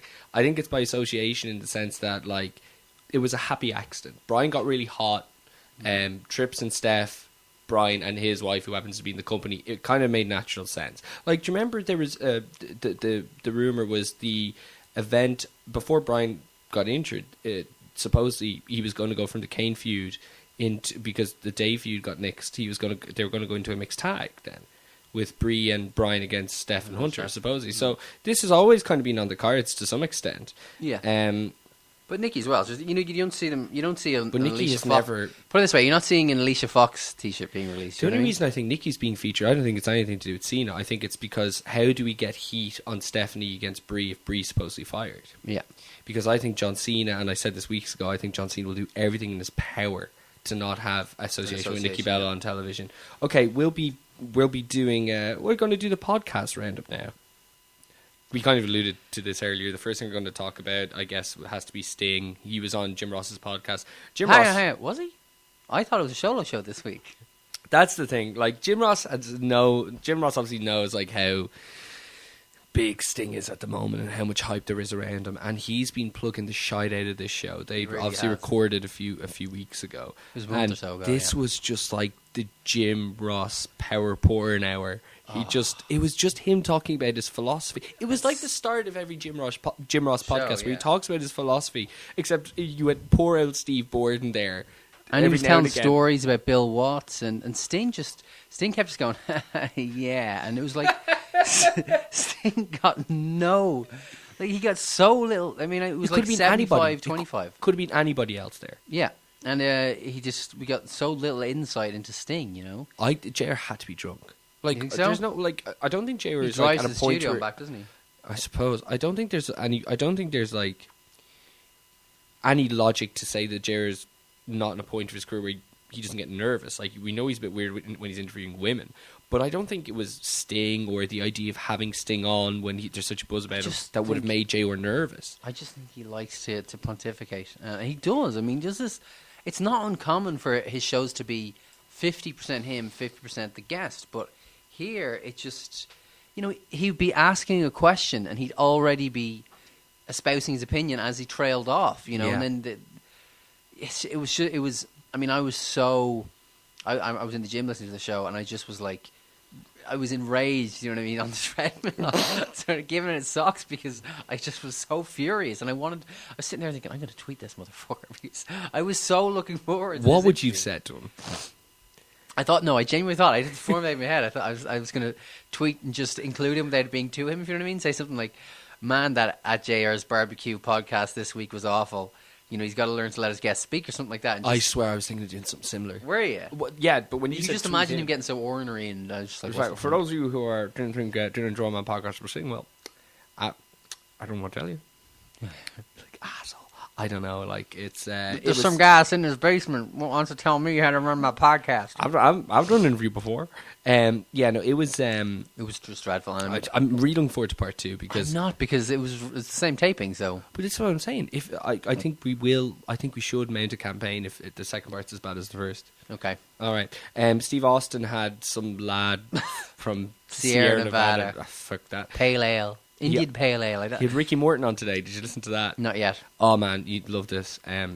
Like, you wouldn't... like. I like looking at pictures of Ricky Morton in 2014. Can I just say that? Hold on, I need to write something down. I need to tell you something about Ricky Morton. This is like one of those things like Fighting Fit. It's like, this should have been one of the funnier things that everybody who likes wrestling found out about. Okay, hold on. All right, anyway, first thing about the podcast is Ricky Morton, you really wouldn't believe the views he has on wrestling, man. Really, yeah? Yeah, it's like so different from somebody from his era. He thinks that, it was better when things were called in the ring. Him and Austin talk about the camaraderie of driving together down the road and how it doesn't exist anymore. Wow. And I don't know if you knew this, but him and Robert Gibson used to sell out buildings left, right and centre. No. Yeah. Sweet love of God. Were they hanging from the rafters by any chance? Absolutely hanging from the rafters. Oh my God. Yeah, so if you want to learn how to get good heat and execute a proper hot tag and to sell out places and how to work a match, it's a podcast to listen to. By any chance, is Steve legitimately hanging on his every word? Of course he is. Oh God. Steve loves the Rock and Roll Express, and I think it's kind of hard maybe if you were from that era not to, but I don't, when you watch, because they look like old haggard women. When they were 20, they looked old and haggard. The way I'm watching all this old WCW, I'm watching so much Rock and Roll Express, and I'm just like waiting for that match where it clicks with me. Yeah. I saw it. I'm shouting. I have seen one match that I thought was unbelievable. But not many. Here's the thing. I don't know if you remember this, but it was like Kevin Nash was hired by an indie promoter. Oh God, I remember this. Yeah. A few years ago, because there was an issue backstage somewhere with him and Ricky Morton. And it was going to be like Ricky Morton and X-Packers, or it was going to be Ricky Morton and somebody against, or I think it was the Rock and Roll Express against the promoter and Kevin Nash. And they did all these like videos and stuff. Yeah, the shoot stuff, yeah. The shoot. Do you remember this? Yeah. Do you remember the promo where Ricky Morton calls X-Pac Xbox? I didn't. I think Neil's lost, ladies and gentlemen. No, I just remember they did like an iPay-per-view match, and it was supposed to be like, it was like Russo stuff where it was like they were quote unquote shooting. Yeah, oh yeah. And someone walked out of the match or something, didn't No, this thing was just phenomenal. And what makes this even sweeter is the start of the Steve Austin show, they're talking about how he's only learned how to send a text message, so he just, but a few years ago, he goes, Kevin, you can bring anybody you want. You can bring that Big Scott Hall. You can bring Shawn Michaels, Xbox, anybody you want. Xbox, he calls him. Xbox. You see, now you're on the board with me. Xbox. He called Xbox. Oh, we peaked, Neil. Let's just end the show right there. Cole Cabana had on, did you see this? Jim Ross. Oh my God.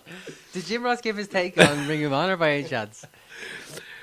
It's in Sinclair's best interest to have the show be lit from Yeah, I didn't listen to this. I will though. I will. By the way, I'm actually going to listen to it tonight for next week's show. Of note on podcasts, isn't it interesting that according to Dave Meltzer, the reason TNA fired Vince Russo was not because he cost them their television deal, which is ultimately going to lead to the company shutting down. No, it's because he did Jim Ross's podcast. You can't be serious. That's what Dave said. That's what Dave Meltzer's reported. Was this all on Sunday Night Show? Yeah. Okay, I've missed Sunday Night Show. Out to lunch. That's me. We talked about this. Samoan Joe was actually correctly fixed to Samoa Joe. Goldberg had wrestling questions this week, so I'm going to have a look at that for us for next week. Okay. Do a report for us. Yeah, I will. So I'm going to go listen. My podcast of the week, The Law. John Pollock did an interview with Alex Greenfield about No Mercy 2006. Oh, yes, yeah. Did you listen to this? Yeah, Review Away. I listen to that every single week. Fucking brilliant. That's a couple of weeks ago now, isn't it? Yeah. Oh, incredible. They did a review away with some lad from a band called Fucked Up, and they reviewed the Inoki. It was literally the worst thing I've ever heard. This guy, okay, what's his name again? I can't remember his name again, but Demario. I can't remember his name, but actually I'll be able to tell you now. He they do Review Ways is normally John Pollock and Wei Ting. Yeah. Wei Ting is just the greatest man of all time purely because his actual genuine name is Wei Ting. I know, yeah. Is he good? I've never heard him. I saw him. Damien Abraham was the chap. He was filming the Austin show in New Orleans, Wei Ting. Was he, yeah? And Pollock was the MC. Right. Yeah, I saw him. Damien Abraham is the chap who did this week's show because Wei Ting wasn't there. And he does shows intermittently with them, and they're always about 3 or 4 hours long and just so indulgent and dreadful. But what's the crack with him? Why is he there? He's just a wrestling fan. He's in like a band in Canada. He's kind of a quasi-celebrity. Okay. Because of his band. So I guess it's good for them. They get more downloads if they it brings a little extra few eyes to the product or whatever. But people have really turned on his shows now. Good. Okay. Well, that's it for podcasts. Obviously, those of you who subscribe to the Wrestling Observer like myself, it's well advised that you listen to Sunday Night Show that I missed.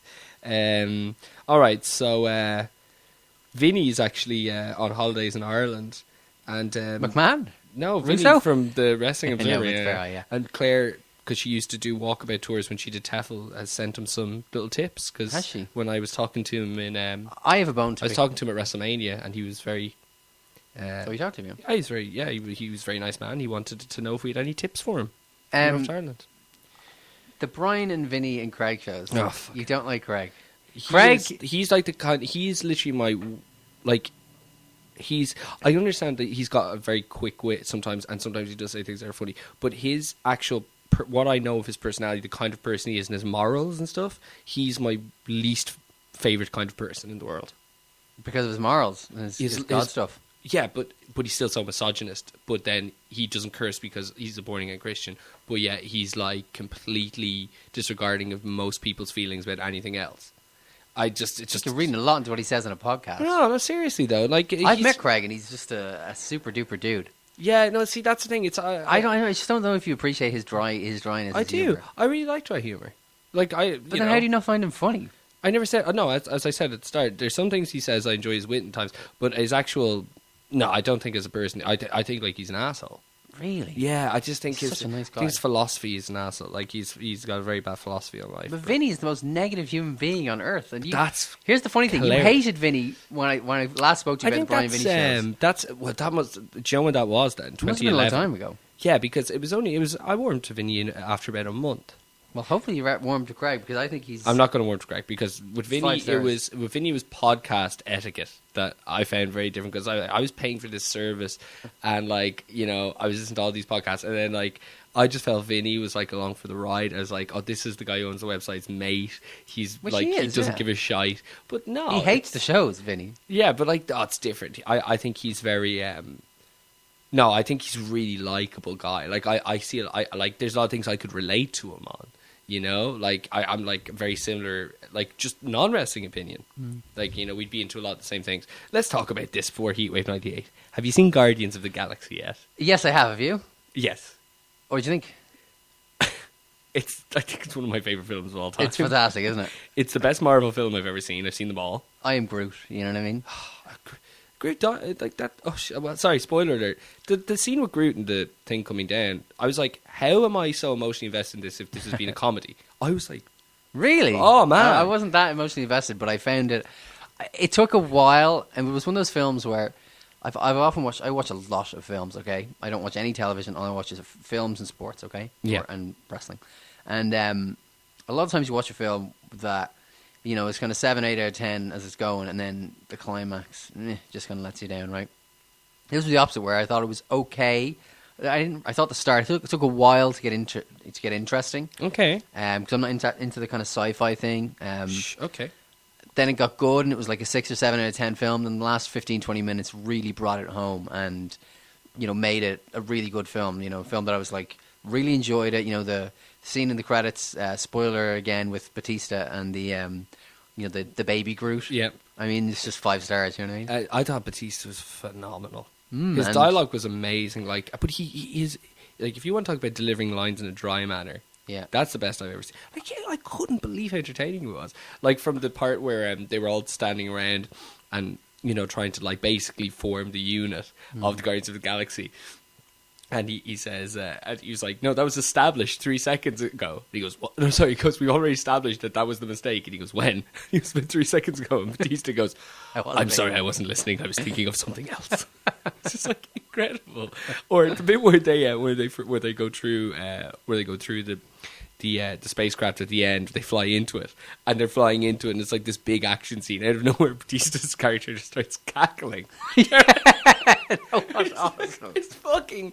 Have you seen all the Marvel films? And are you fan? Like, of as in the Spider-Mans and all? Okay, no, the ones in the current Marvel universe. So the Thors, Iron Mans, Captain Americas, and Avengers. Thors, I didn't like those films, so I've seen them, but I haven't seen one of them, and I didn't like it at all. Okay, second one's better than the first one. I like them both. I just don't like the character. Iron Man, I have seen all 3. Yep. Avengers, I didn't like the Avenger movie at all. That's incredible. It just was. That's not it's a film review podcast, but I just thought there was so many characters I wasn't invested in any single one of them. Okay. Captain America, I really enjoyed the first one. A lot of people really enjoyed the second. That's incredible. My least favorite Marvel film is the first Captain America. Yeah, the second one is more kind of critically acclaimed. I preferred the first, as did my wife. I don't even know if I liked this. I didn't like the second one that much either. No. I didn't like Captain America. Yeah, so I don't think I would disagree, but I thought I could swear the new Spider-Man is also Marvel. But it's not based within the Avengers universe. But while the idea is this Guardian, like, obviously, yes, within that universe, then this would be probably my favorite. Guardians of the Galaxy is based in that universe. Benicio del Toro was in scenes. Is going to be supposedly in the Avengers 2 as well. It's in The Collector. Okay, yeah, I remember him. Yeah. So please go see it. Anybody who hasn't, I just couldn't believe it. It was one of those things that I was meant to go to cinema last week to see Hercules on its release, and with Dwayne, yeah. I'm not interested in that film. So. Well, but here's the thing: like, myself and Claire went on Sunday, and it was going to be a toss-up between the two. Oh God! And what would my life have been if I had gone to see Hercules? I don't know. Yeah. And now I don't think I will. That you'd be sitting here right now. No, and I know, and I started the show telling you how happy I was to be alive. Yeah. No, but I seriously, I don't think I'm going to go to Hercules now because. No, that's a film I can wait for on DVD. It's just not something that interests me. Hercules. Yeah, I wanted to see him all jacked up out of his gills. I hadn't been to cinema maybe in a month. So it's like the film about Noah, Noah's Ark, whatever. I mean, it might be a fantastic film, but just the subject matter, it's like, bleh. You know what I mean? Oh yeah, no, I can completely get you on that. I'll just go see Guardians again. If anybody hasn't seen it, go see it. So from two gentlemen who are sitting here happy as Larry to a collection who, after what they put themselves through on one hot August night in 1998 in Dayton, Ohio, they're probably not feeling too good these days. ECW Heatwave 1998 is this week's classic review. It took place in Dayton, Ohio. I actually don't have the date in front of me. August 2nd. What? August 2nd. It's August 2nd, okay. So I actually probably watched this on the 16-year anniversary then. That's incredible. Oh, you're kidding me. That's fucking awesome. So, yeah, we're like, wrestling is shit hot here. We've got Goldberg as champion. We've got Austin and Taker having a badass feud leading into SummerSlam 98, face versus face, main event in Square. Like, this for me, when I look back, whatever you want to say about attendance, whatever you want to say about the quality of the product in 97 in WCW and WWF. Yeah. When I think of, like, wrestling and being a kid and, like, it's what age just... were you at this stage? Like, in 98... I don't know, like, 10, I'm 11? like 11. No, about 12. I was 14 that stage. 12, yeah, I was 12. So really? It's just like, it's, no, I wasn't, I was 11. Yeah. I was 11. And, yeah, I think of this time, I think of mid-98, I think of buying every single WoW and Power Slam and just seeing articles about who would win against Steve Austin, Taz, and Goldberg. This is how big it was. So, we're right in the middle of wrestling's boom period. My first question, just before we get into the review, and I'm looking at the clock here. Are we going to go Broadway 2 hours here, Neil? No, we'll do whatever feels right.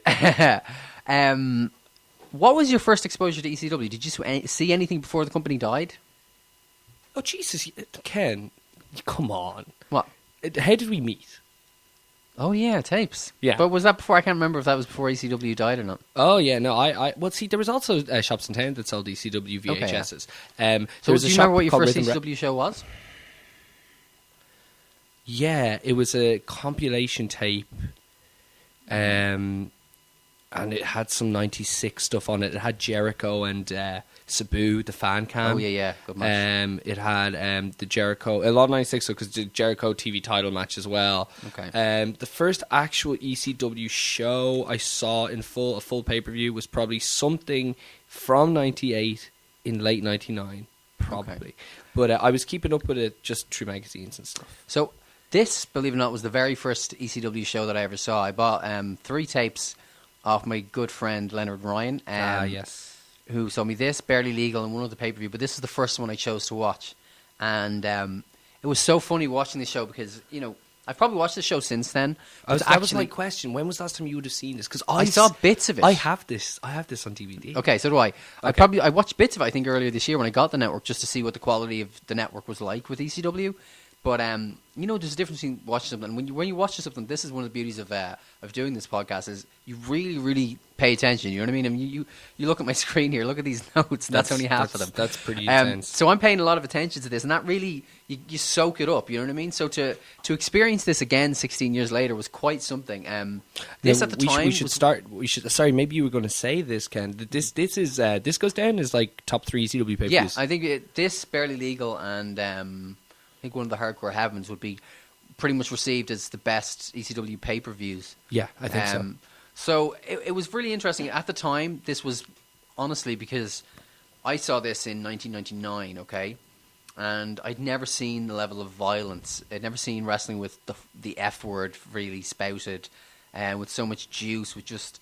I mean, the stunts, we'll get to Awesome and Tanaka later, but at the time, but at the end of the show, I was like, this is fucking incredible. You know what I mean? This was one of my favourite wrestling shows of all time. In hindsight, ECW doesn't hold up as well. We'll talk at the end about that. But I still felt that this show, I could see why it was so good. And one of the things I've done when I've gone through is I went back to see how Dave Meltzer in the Wrestling Observer rated each match. Mm-hmm. As well as... do you have those with you here? Yeah. That's going to be really interesting. As well I've got as star ratings too. Okay, cool. As well as the CageMatch.net user reviews, which is kind of like... They rank matches out of 10, so you can get kind of, if you divide it in half, get star ratings as well. Yeah. So the production, it was the first thing I noticed, and I thought, by the standards of the time, it was okay. It kind of looked like Ring of Honor does now, which is more of an indictment on Ring of Honor now. It certainly is. I mean, I think you could like the product a little better, but... You had the typical. It was the old WCW style long ramp, which ECW had in 98, 99, that goes straight from the entranceway to the ring. Yes, I kept forgetting to put that in my notes, and I thought that was cool. Yeah, they did that in 98, 99 a lot for the pay-per-views. I remember Tajiri and Super Crazy always having little spots off that in late 99. It was weird because obviously in the bingo hall they never had it, and they had the. This was kind of around the time where they really properly debuted the brick entranceway. With a wall with the hole in it, basically. Yeah.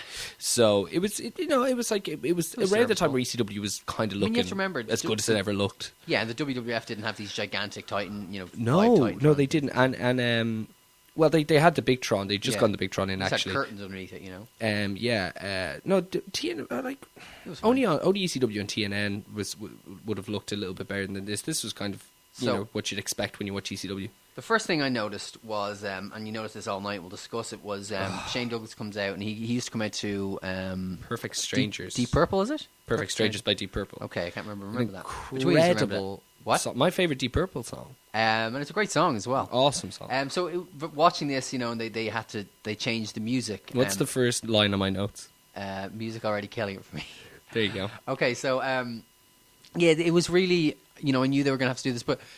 There's an interesting thing. ECW, for those who don't know, just used rock music. Do you know what I mean? They like UFC would today, but they never paid for the rights. They just gambled on it, and they were kind of low enough on the totem pole. And Paul Heyman's dad was a lawyer that they kind of got away with it. Until 2000, you what? Until 2000, they did. Then they had a bit of cash, and they did. Sandman. Remember, everybody was releasing albums like team albums. ECW released. They released them with other famous artists doing. So they had Motorhead doing Enter Sandman. Yes, yeah.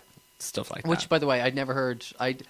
I knew what Enter Sandman was, but the first version I ever owned or got familiar with was the Motorhead version. So when I heard Metallica's version, I almost didn't think it was right. Which that is just for such an iconic song, isn't that incredible? But so anyway, so Shane came out with Francine, dressed as a stripper. And her face looked like 1,000 botched fake tans. This is going to I hope my wife doesn't listen to this, but Francine always had that kind of face. Like, you wouldn't kiss her, but you'd fuck her. You know what I mean? Oh, God. You know what I mean? Okay. $1 million body, 10-cent face. That's definitely true. Yes. So Douglas gets on the mic. He says, "Cut the fucking music," which I always loved the way he said that line. There was something very cool about that, particularly when you were a teenager. I agree. This is my favourite Douglas look as well. I liked him with a bit of length in his hair, and when he got really big, when he wasn't wrestling too much. Yeah, and he wasn't quite at the fat stage yet. You know? Yeah, that's my favourite Douglas. Again, one more thing about Francine. Every woman on this show is linked to other people. Who was she dating? At one point, believe it or not, Tommy Dreamer broke up with Beulah and was engaged to Francine. What year are we talking here? Around now, because in '99, Francine and Tommy were together on screen and off screen. And somebody even asked them at their famous CyberSlam convention, which was what I guess Access is now to WWE, when was the wedding with him and Francine? And he just kind of dodged the question. But I mean, Francine probably got passed around a few of the boys, as bad as that sounds. You know what I mean? Okay, I actually thought he was okay. That's very interesting. Can I just? This reminds me. I remember watching this show. You know what you said? Does she look like a stripper? And what I've just said about her face. And I've nothing against Francine. You know what I mean? Of course. When I was 14, this was terrific viewing. Terrific. But my point is, I always remember the story about Vince McMahon. You probably remember the story when he was at one of the SmackDown/ECW combined tapings. If you remember, Francine was employed by the new ECW, but she was almost never on television. I think she was there just for one night stand.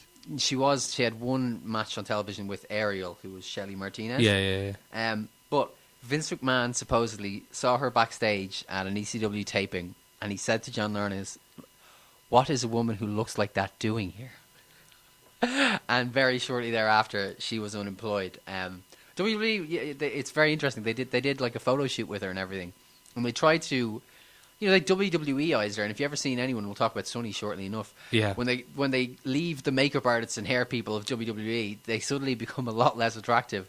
But with Francine, they tried to make her up to be, like they make their girls up to be. But this is Francine quite a bit later as well. Like it is, yes, but it didn't. She was just someone who that wasn't going to work for you. I know what you're saying. Yes, she just looked like. What's that word? Mutton dressed as lamb. There you go. Perfect. Okay. Enough of the misogyny here. We'll run off any women listening to this show.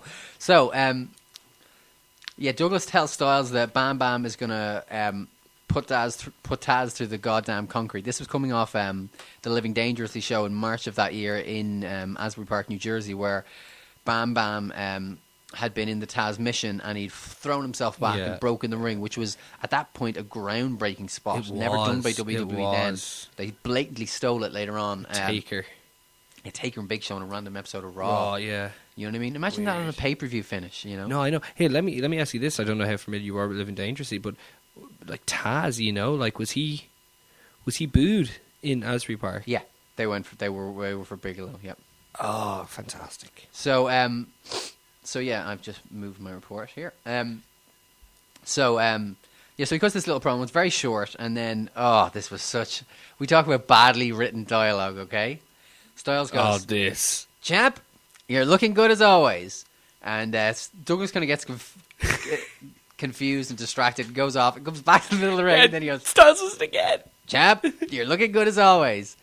Douglas then goes, Joey, I like your suit, and Styles says, it's double-breasted, like Francine. Then Franny goes, I bet you it did cost $6,000 like these, and shoves Joey's face into her chest. It was so it was just like dreadful. The key line here is, it's double-breasted like Francine. I mean, what age is he? 5 with this line. What woman?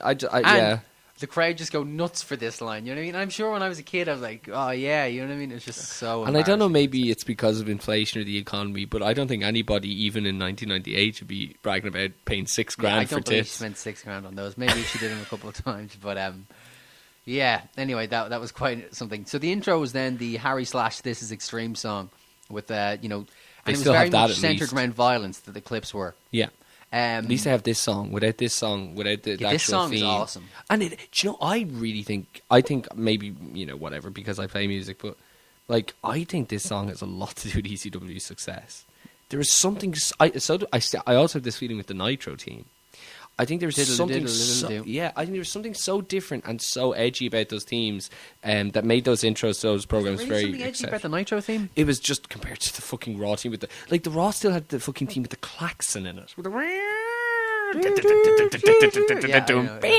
Jim Johnson was still playing on his fucking Van Halen synth when Nitro was doing like a really loved the intro to Nitro. Oh man, it's my favorite. It's my favorite. Go on. Okay, so that was great. So the first match we have is Jerry Lynn versus Just Incredible. This match went 14 minutes and 36 seconds. One key thing I wanted to note on the show, the shortest match was 11 minutes, the longest match was 20, but aside from the 21 minutes, aside from the 21-minute match, all the matches were between 11 and 14 and a half minutes. I just want to mention that because it's interesting, isn't in it? ECW, yeah, they distributed the time very evenly. Yes. You know what I mean? Everyone was given the chance to steal the show, and WWE very much doesn't have that mentality. You know, you've got the opener gets a bit of time, your main events get some time, the women's match is buried between the main events, it gets no time, and they have the buffer system where something is there to take the crowd down, something is there to bring the crowd up. Whereas with ECW, granted it's a different audience, but everyone is given a chance to kind of steal the show, which is interesting. So Justin comes out and he's got some decent heat here. The crowd are chanting "Just an asshole." There's kind of an exchange of wrestling holds earlier. Well, can we talk about his entourage? You what? We'd better talk about his entourage. Oh yes, his entourage, which is Jason, the sexiest man alive. I always love Jason. Nicole Bass. Now, let me say something about Nicole Bass. I've been watching a few 99 Raws. Nicole Bass just looked incredible here compared to the shit they had her in WWE. Remember, they had her in the white tied-up shirt and the blue jeans. But here, like, wearing gear, she looked like insane. You know, she looked like you could take your eyes off. It's kind of like, this is just such an oddity. I think we should clarify for people that she was gigantic as in muscular, and Neil's not talking about how gorgeous she was. No, not at all. But yeah, and they Chastity, who went on then to join WCW really shortly after this. It's really strange that the people WCW cherry picked, and even the fact that WWE took Nicole Bass. I mean, I know. So strange in hindsight. I think but China was the idea there. This started the kind of the theme of Paul would give anybody a job. And there's so many hangers-on on this show that, A, inflate the payroll. I mean, I'm sure they weren't being paid much, but B, they're just at ringside. We'll come to that with the Dudleys match later on. So there's a great spot here early on where Just Incredible smacks Jerry Lynn with the old plastic glass of beer. And I have this written down here, and I just and then ... why? Yeah, it sells. I always love that spot. You know, the guy sells it as though he's been hit in the head with the chair. So Lynn makes a comeback. He hits Just Incredible with the top rope Hurricane Rana, a DDT onto a steel chair. Then they set up this spot on the floor where Lynn does a top rope Hurricane Rana off the top rope on Credible to the floor through a table. And Credible, me and Lenny used to always discuss this. He would always be like terrified of taking any big bumps, and so he took this bump really awkwardly, kind of on his side. And I always thought guys like that were A, more likely to get hurt. Yeah, absolutely. And B, I just think it didn't look good. And Raven was somebody who's like that as well. But it was always a black mark against his name. And listen, I'm not in there taking these gigantic bumps, but it just doesn't look good. So the finish, really convoluted here, okay. Jason definitely tries to interfere. He gets a pile driver. Nicole Bass gets hit with a chair. And Chastity tries a low blow, but Lynn jumps up and avoids it, and it hits Credible. Chastity gets hit with the tombstone. So then the finish I thought was kind of funny. It was kind of an expose. Yeah. Jerry goes up to hit another top rope Hurricane Rana, which was overkill already. And Justin hits him with a low blow. And then Jerry Lynn very nicely kind of places himself in position to be hit with a tombstone pile driver off the top. Do you remember this? Oh, yeah. Yeah. This tombstone's ridiculous. Yeah, but do you remember he kind of... Oh, no. He really gets in position for it, and my wife giggled when she watched it. And it's silly. He hits him with a Tombstone pile driver, and that's the pin at the 14.5-minute mark. That's all she wrote. I thought it was a good opener. One thing I want to mention, by the way, there was a Tiger bomb in this match. You'll see why I mentioned that in a minute. But okay, good match. I thought 3 stars. Dave Meltzer gave this 3 1/4. I gave it 3 stars. Okay, as you can see there. Yes. Anything else to add? Let me see. Francine is actually also on commentary, but it took 12 minutes for us to find this out. She's kind of a bit like Tommy Dreamer and his 3-way hard way, very legal. Oh, can I just tell that? Okay. Hold on, before you do. Yeah. This was a theme with WCW pay-per-views where Joey Styles ECW.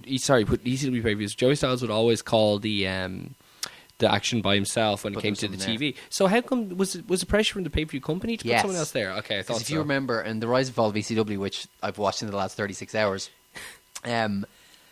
they mention Paulie mentions how proud he was of Joey being the first guy to ever carry a live pay-per-view by himself for 3 hours. When Tommy Dreamer is sitting next to him the entire time. The pay-per-view companies refused to sanction, ECW just having a single commentator. What? They demanded 2, but for the first probably 2 years, they would have somebody sit with Joey, but he just did the commentary by himself. Tommy never. He literally said one line. Tommy didn't wrestle in that show, did he? No, you always think that's very really strange. Sad, isn't it? And Rob Van Dam wasn't booked for it until the last minute either. Oh yeah, that's right. But, go ahead with the story anyway about Tommy Dreamer's one line on that show. Yeah, Tommy Dreamer literally sits there for 3 hours and says nothing, and then during the main event, Joey kind of prompts him and asks him what he thinks of this 3-way match between Sandman, Stevie Richards, and Terry Funk. And Tommy Dreamer, with the charisma of a wet mop, goes, "Joey, this is the greatest 3-way hard way I've ever seen." He calls it a 3-way hard way. What was he thinking? I don't know. Listen, Lance Storm comes out. I cannot remember the name of his music in ECW, but I loved it. Yeah, I can't remember it either. Somebody and the Chicken Blastorama or something like that. It was a very strange name of the band, but it was a really good tune. WCW ripped it off when he came over there. This rip-off of his music was bad. And then Candido, who came out to Highway to Hell. What? Highway to Hell. Yeah, but in ECW came out to Back in Black. Oh, so they just had a Highway to Hell rip-off here? Yeah, so I thought it was so strange that he was coming out to Highway to Hell. Fucking. And I thought it was also funny that it was Highway to Hell, and this was when WWE were using that for the SummerSlam pay-per-view. Now, do you think they have this copy of Highway to Hell just sitting around because Vince loves AC/DC so much he made Jim Johnson do like an entire album of covers for him to listen to on the plane? Yeah, I'd say so. What's the matter? You don't like rock and roll? Oh, I want to sing these songs, Jim. That was a great story that Alex Greenfield told in that Review Away podcast about the music he listens to on the plane. What did he say? It's just AC/DC. Just that it's all like AC/DC and stuff, and if you don't like it, you're just a motherfucker, you know? Oh yeah, and the Stones and stuff. Like Vince sits there doing the air guitar and just... What I'd give. Great What time. I'd give. Okay. Imagine just having a scoop with Vince. So, Sonny comes out with Chris Candido, Tammy Sitch, and the first thing that you see is she, in 1 year, has gotten 100% less attractive. And I know I'm going to come across like an extraordinary... She does look incredibly different. She does. I think she was a little bit more probably up to shenanigans. And drugs, I presume. Yeah, and she was a year older as well. And then she was 24 here, Neill. She wasn't like Jesus. You wouldn't even think of looking at her. The point you made about maybe just the quality of WWE dress up in she looked like her kind of ugly younger sister. So, this is 2 ex-tag team partners feuding. It was very hard to tell who was the babyface and who was the heel. Storm is the face, but the crowd are really more for Candido. Both Storm guys did are this weird thing jacked. Where... Say again? Candido is like Dynamite Kid sizes here. Like Dynamite Kid at his biggest. Like he is so jacked for his frame. And for all of this talk, and I knew Lance this was going going to... Like, come on. Please be honest with me. What do you think? I just believe... I'm naive, if you want to say it, and I can believe that he was clean if he says he was clean. He seems so adamant about it, and that's God knows if his name is Lance and he's adamant he's not on drugs, then he's definitely not on drugs. You know what I mean? Good. No, but man, like when I look at like what he looked like John Cena here, and he always says he struggles to believe that John Cena is clean. You know? Yeah, when I think of a physique that I would believe is the best looking you can get it without being on something, my case study is Cesaro. Okay. And Really? yeah, absolutely. And I just think he like that's like a really really big fitness enthusiast, you know, who obviously knows it's important to have size as well. Lance was just fucking huge. See, the thing for me is Cesaro is the same size inside and outside WWE. So Yeah. I always struggle to believe that somebody who's not in WWE isn't on something. But you know, because why wouldn't they be? You know what I mean? Sure. But like I said, I'll believe Lance wasn't on something. But yeah. So I thought Sonya was definitely on drugs. She gave the ring intro for Candido, and she was just like, it's kind of like Deborah. 235 of the hardest pounds I've she was ever kind felt. of slurring her words. It's like, didn't Deborah do that at an insurrection one year? They brought her out and she was actually like, "It's taxi partner." Do you not remember that? No, I don't. incredible. Blocked out insurrection. Okay, go on. So Candido was coming off ear surgery. He'd almost lost his ear on a table spot with Is Sabu. that a shoot? Yeah. Okay. Yeah, no, he genuinely, the ear was torn and everything. It was Mick Foley style. Basically, he'd gone through a table and the shards of the table, or whatever, you know, as he's going through, ripped his ear. Okay. Okay, so that's why he was wearing the Rick Steiner gimmick on his head. So, which him and Sonny play up doing the Steiner Brothers entrance. yes. Lance suplexes Chris to the concrete from the ring, which looked like a really dangerous spot. Lance hits a big plancha over the guardrail. Looked awesome. Then he hits a tiger bomb for a near fall, which I noted because it was the second one in 2 matches. I see where we're going. Yep. The finish is kind of weird then. Candido tries to use the mysterious wrestling powder TM, but Lance knocks it back in his own face. Candido is swinging and he accidentally hits the referee, who takes a bump. Neill's lost his mind here again. Lance goes up for a moonsault and kind of stands there for a good 10 seconds while Tammy kind of rubs his ass, playing off the idea that we think she's kind of into him. But then she pushes him and he gets crotched on the top rope. Then, totally unnecessarily, Candido gets back up. The referee is back up as well. Candido schoolboys the referee, who pulls at Tammy's dress, and Tammy's dress is like 2 strings attaching the part that's covering her breasts to the top. Yeah. As he pulls these strings, the dress rips open, and Tammy kind of covers herself as though she's exposed. Okay. Yeah. The key thing about this spot was the people in the front row. You know, obviously the crowd was like 99.9% male. I mean, they lose their fucking mind at the possibility of seeing breasts, and I was just like, in this day we live in with, you know, instant pornography. Are you sure it wasn't more so that it was Sonny's breasts? Oh, I never get this kind of thing. If you want to see breasts, you know what I mean? They're just. I don't know. But I just thought, like, people were so excited at the prospect of possibly seeing this woman's nipples, and it was just like, you know, I just thought it was kind of pathetic and funny. But so the finish is, Candido hits the blonde bombshell powerbomb on Lance Storm, which is just so top rope risky powerbomb looking, off though, the top isn't it, rope. man? Because like fucking everybody that Candido would do to is bigger than Candido, and it looks so risky. I mean, I watched this 6 or 7 times, and I mean, Lance all Lance, man. on his bottom and his arse, and his head bounces like a fucking basketball up in the air. You should write in and ask Lance about taking that. I know about this because he used to talk about it on his commentary. He's had 2 concussions in his career, and this was one of them. Fuck. I mean, from this show? From this very match. Oh, man. Just bounce. If you go back and watch it again tonight, he just absolutely bounces off the ring. I need to tell you something, Ken, that I've written down here. Yeah. You know, I'm a good man for finding little nuggets in the commentary. Okay, Shane Douglas, who I've affectionately written all my notes about as Dougie. Okay. Yeah. He obviously was a part of a faction called the Triple Threat with Bam Bam Bigelow and Chris Candido. Yeah. Here's a quote from this match in regards to his stablemate. "You'll never pin anyone in the Triple Threat without pinning their shoulders." Yes, he did say that. I remember that now. Yeah, that was a good one. Okay, so this match was 11 minutes long. Dave Meltzer gave this match 3.5 stars, and I would have to agree. 3.5? Woo! This is very And interesting. I think it's important to understand when we're rating these matches, you can never rate them the same as they were at the time. You know And what I was having real trouble with that. I'm glad you brought it up. Like, anytime I got down on the show, because I was watching it through 2014 eyes, I'd then try and put myself back, not to necessarily being a kid, but maybe even what it would be like to be this age, watching it then. Yeah. And it just, it's different. It's worlds apart. Okay, so then we had a brawl in the parking lot, which Joey kind of sells like, oh, we're going to show it. I hate this kind of stuff of, you know, we're breaking the format here. So At New the Jack's time, out there. though, you lapped it up Probably, they never did that really in wrestling.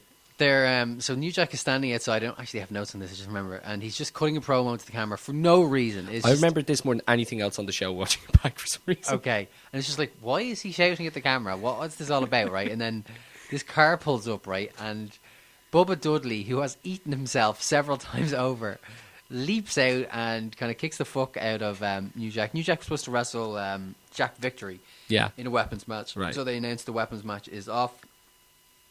The next, we moved to a promo, which I remember lapping up at the time, which was Bill Alfonso, Sabu, and RVD. Fonzie cuts a promo on here, by the way. What? Oh, RVD's incredible here. He plays RVD. the part so well. That's RVD being RVD. You know what I mean? But it's like the whole like the idea that he's the big shot, right? Yeah. He plays it so well, and like Fonzie obviously keeps like just like. He seems like RVD's like going like every time Sabu like hits him, he goes with it very well. He doesn't. It's not like he's like because somebody portrayed him as like he's just too stupid to even ad lib. Yeah, but if you let him be RVD, he was great, and I think he looked fucking great too. He does, yeah. But I also think he hasn't aged that much. Considering this is 16 years ago, size wise, he's really gone down. No, well, yeah, but I mean facially, he doesn't look as withered as a lot of guys. Not as withered, but he was like a really good looking guy, and he's not anymore.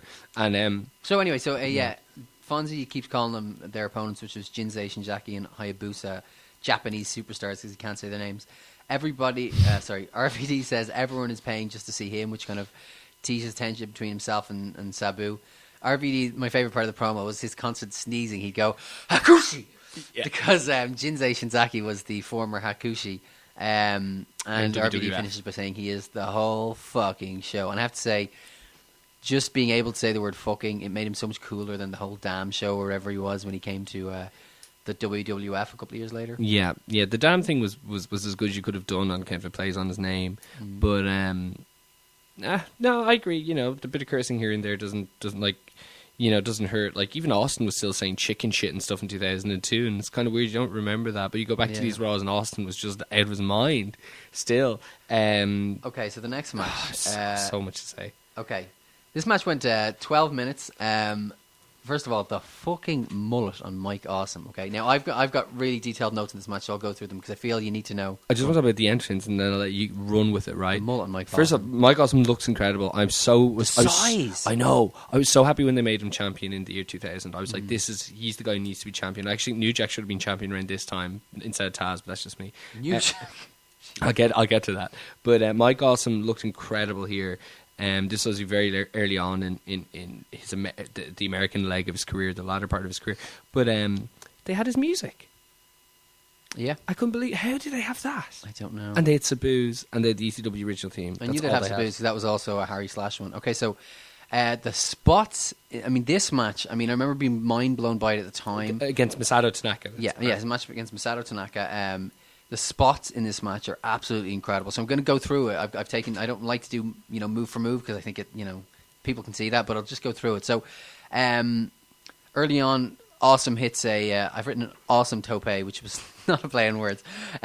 He actually overshoots Tanaka going over the top rope. And Mike Awesome was what 6'6" or something like that. Yeah, he's probably like legit 6'5", 6'6". Okay, so he almost overshoots Tanaka and he clangs off the guardrail, right? Then he hits a huge German release suplex in the ring. Tanaka lands right on his head and neck and doesn't sell it. Tanaka then grabs a chair and goes to the start of the entrance ramp and sprints up the ramp and nails Awesome in the head with the chair. 72 feet, Joey Styles says he ran. Then he does a dropkick off the top on Mike Awesome.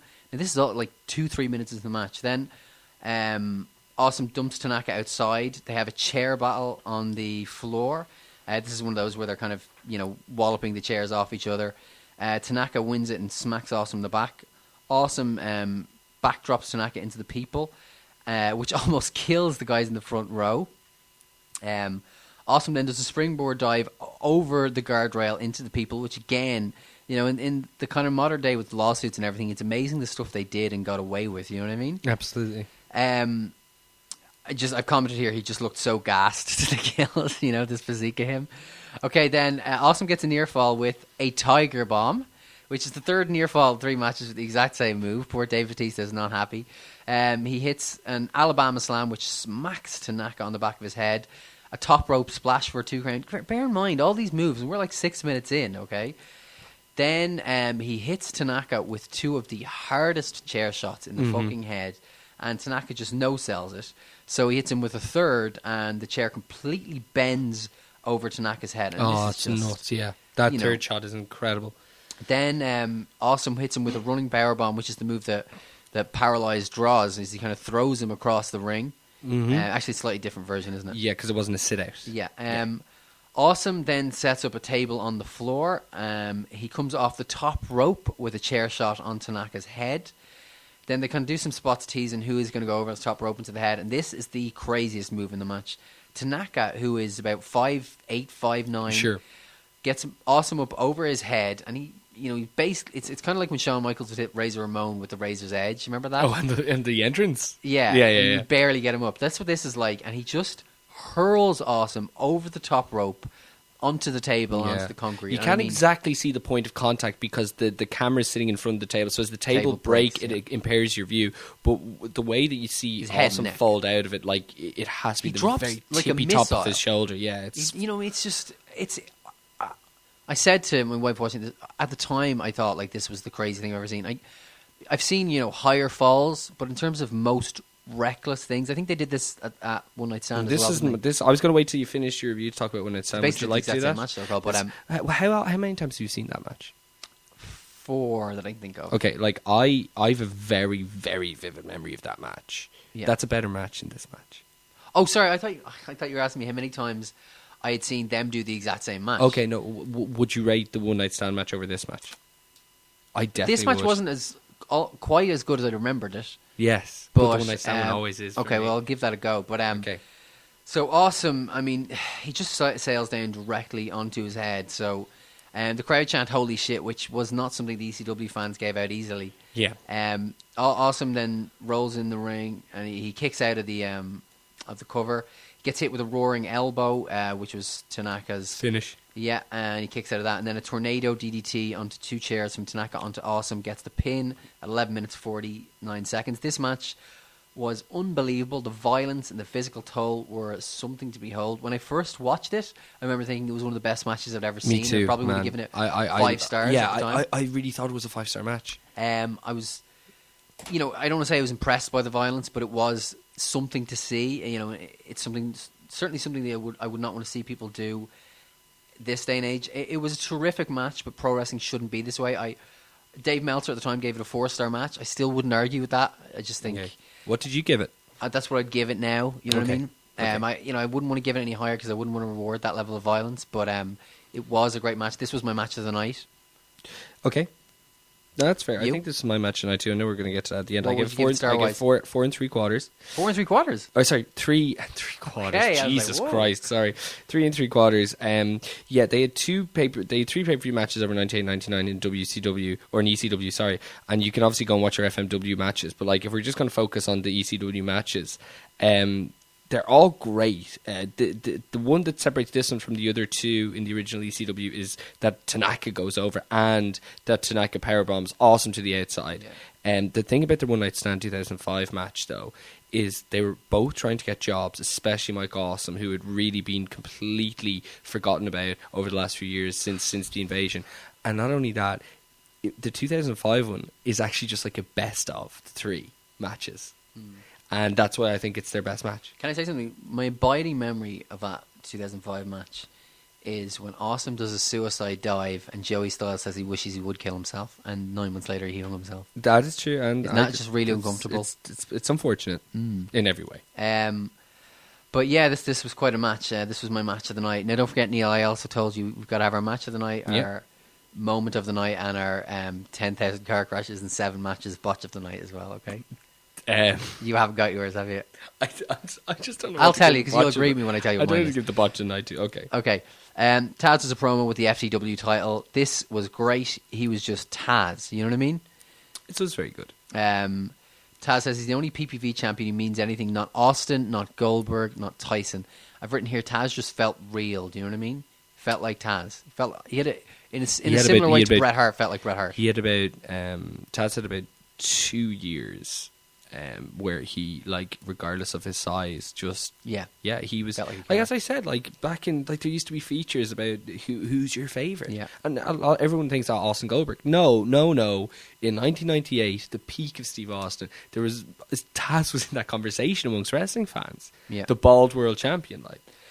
Right, so then we cut back to the announcers, which is, of course, Douglas and Styles, and Douglas cuts a promo back at him. Then we go to the Dudleys, and Gertner standing there with his neck brace. Bubba basically cuts the majority of an interview. I found it interesting, I'd forgotten he does like a southern accent. I was going to mention this as well. Very strange. Yeah, I just think that they didn't want Dudleyville to be so obviously New York, so he really had to hide it up.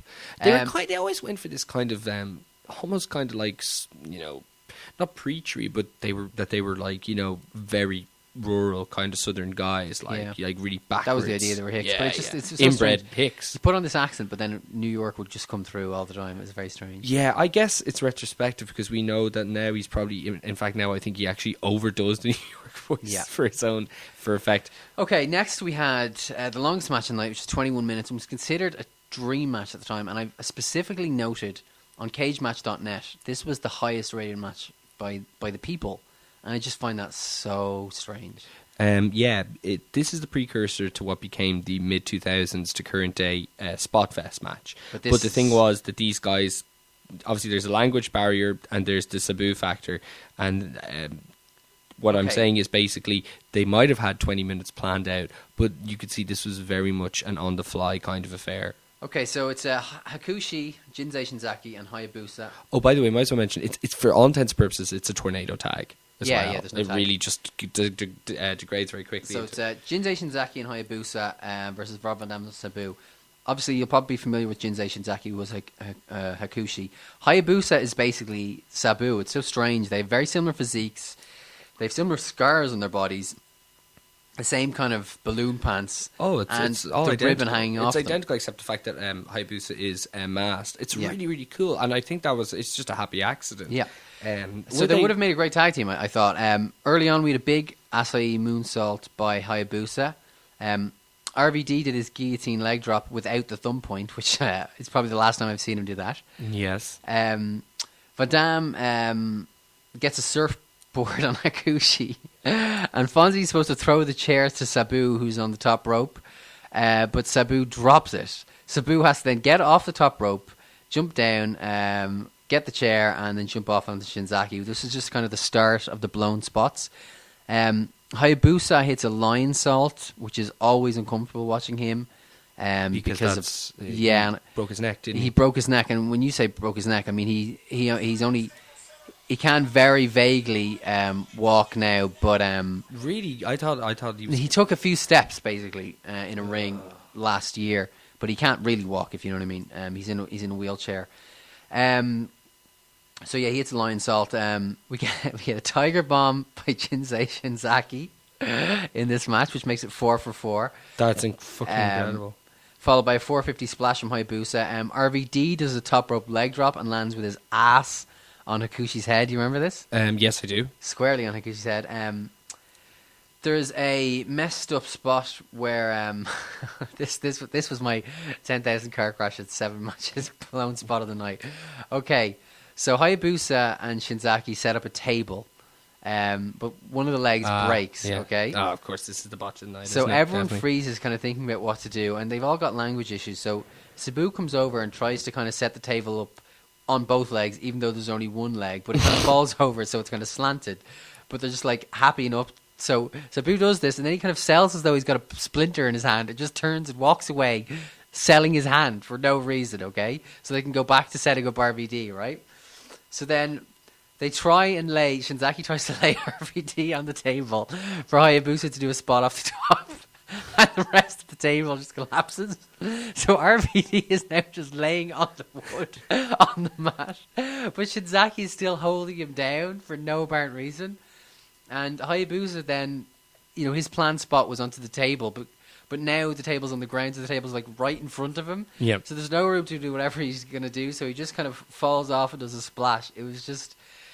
And then everyone just kind of stands around awkwardly for about 30 seconds. It was just so embarrassing. Yeah, and, it was a. I don't know why people thought this was this great match. The finish was The two Japanese chaps end up on tables, and Sabu and RVD do leg drops. Well, this is one of the most iconic moments in ECW. This clip was shown so much, and maybe that's why people are kind of more friendly match towards is it. no good, man. I mean, Dave Meltzer gave it 2 stars at the time. I gave it a star. Yeah, I didn't rate it because I just didn't rate it. The ending spot is absolutely fantastic. So then we're on to the title match. Taz. Yeah. So we've got a good recap video of it. The match is just it's a weird match. They brawl all over the building. Yeah, but it's not as like together as a WF brawl is usually. Like they usually have their route planned out, whereas this was just kind of like in this one section for ages. Yes, it's weird. And I remember watching this at the time, and it felt great and believable. But now it just kind of feels like crowd brawling, which is where when I said about, you can't rank a match in 2014 that was meant for 1998, this feud, people really believed in this feud. Yeah. And that helped, whereas watching it back, it was like, Jesus. But they were really, really laying their shit in. You could see that. Like I said, I remember enjoying it a lot more then than I did now. So at one point, Taz is selling on the floor, and Bigelow jumps over the guardrail and accidentally stomps on Taz's head. Oh, yeah. Yeah, and then that busts Taz open. So Bigelow hits a power bomb, 5 for 5 here.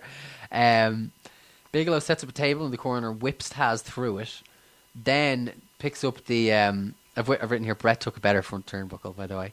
It was a very intense front turnbuckle, nonetheless. Yes, it was. Bigelow sets up the remaining kind of half of the table in the opposite corner, and Taz reverses Bigelow's attempt to whip him through this one, suplexes him through it. They end up out on the ramp. Bam Bam goes to suplex Taz, and Taz reverses. Yeah. And DDTs Bigelow through the ramp. This was a great spot. An incredible moment. It was another iconic moment. Yes, like those really, two matches, 2 really iconic moments in the... There's a great moment where there's a guy who's like obviously right next to one of the cameras or one of the mics. Do you remember this? I think so. Yeah. He's going, ECW, ECW, ECW. And he just... I'm always going hoarse doing that, but he's going hoarse. This is over and over and over again. It's just so great. Do you remember this? You clearly do by your giggles. So then Bam Bam's the first person out of the hole, and Douglas sells it huge, like, yes, yes. So then Taz is next. He jumps on Bigelow's back outside the ring and starts choking him. Bigelow is kind of reaching for the ropes and taps on the ramp. Yeah. And the referee counts this as a tap out. That's a tap out, yeah. This was a great finish. Really clever finish. Because it played off a similar spot in the previous match. And that it was really plausible. It looked like maybe he was trying to reach for the ropes. Mm-hmm. Douglas goes mad on commentary saying Bigelow never taps. Then throws a monitor from the announce position, which I'm sure ECW couldn't afford. Yeah, that's exactly. I swear to God, Ken, as soon as I saw that monitor flying out and hitting the ground, I was like, that wasn't really good Taz for them. Says, beat me if you can, survive if I let you. This was just, I mean, Dave Meltzer gave it 3 3/4 stars at the time. It doesn't hold up so much, but it was a good match. I still gave it 3 stars. But it's one of those where the match may be 3 stars, but the presentation was 5. It was exactly what they needed to build up that Douglas and Taz they match. really needed that with Taz. Like, he needed to be protected to an extent because of his size, and he also needed very willing opponents. After his squash matches in '97 were over, and he actually became a big star in ECW. They really needed people to work with him. Like, Bam Bam needed to really work with him and go up for him. Not to say Taz wasn't really good at suplexing, but like Bam Bam's fucking gigantic. Absolutely. But that's the one thing about Taz that stands out. And obviously ECW, never had 12 pay-per-views here. But there isn't that many like great Taz matches. Yeah. No, he was never great in the ring. So we come to the main event now. Now here's the thing: there was 2 hours gone in the pay-per-view when they went to this segment, and the match didn't start for like a full 20+ minutes. Yeah. Styles explains the reason for the 6-man tag is that the Dudleys broke Beulah's neck with the 3D, which was Beulah wanted to get out of wrestling. She was tired of it. So that's how she left, and that's when her and Dreamer broke up, and he got with Francine. So there you go. Joey explains that Paulie would fire the Dudleys, except they draw money because people want to see them get beaten up. And I thought that was a great touch because I watch Raw and I wonder, why don't they just sack Roman Reigns? And it's never addressed, you know what I mean? Yeah. So I thought that was a good touch. The Dudleys practically inside a riot here, arguing with people, and this gets even worse. If you ever want to see, oh man, this is tame for the Dudleys in ECW. Heatwave '99, they have. I don't want to repeat the language, but they have people ready to jump the rails. There was so many hangers on here. You had Sign Guy, you had the bogus ref Jeff Jones, you had Joel Gertner, the mic work just went far, far, far too long.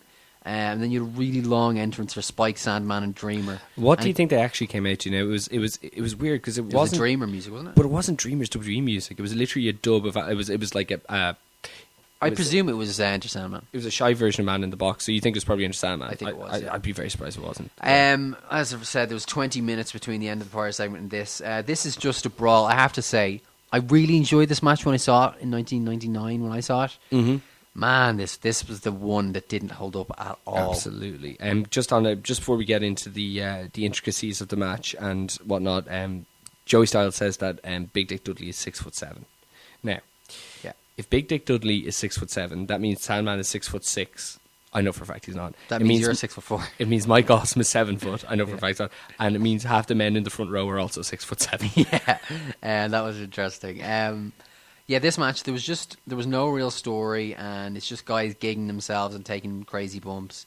I couldn't even pay attention. I mean, Spike takes the craziest bump. He's off like the biggest ladder, 3 different size ladders. It's a 20-footer in the ring, and he does a dive from that onto the outside to the 3 Dudleys in the match. And the really interesting thing about ECW was up to pretty much 2000, anytime there was a ladder involved in a match, you knew it wasn't like a WWE or WCW ladder. It was like literally a shitty ladder. It was a ladder.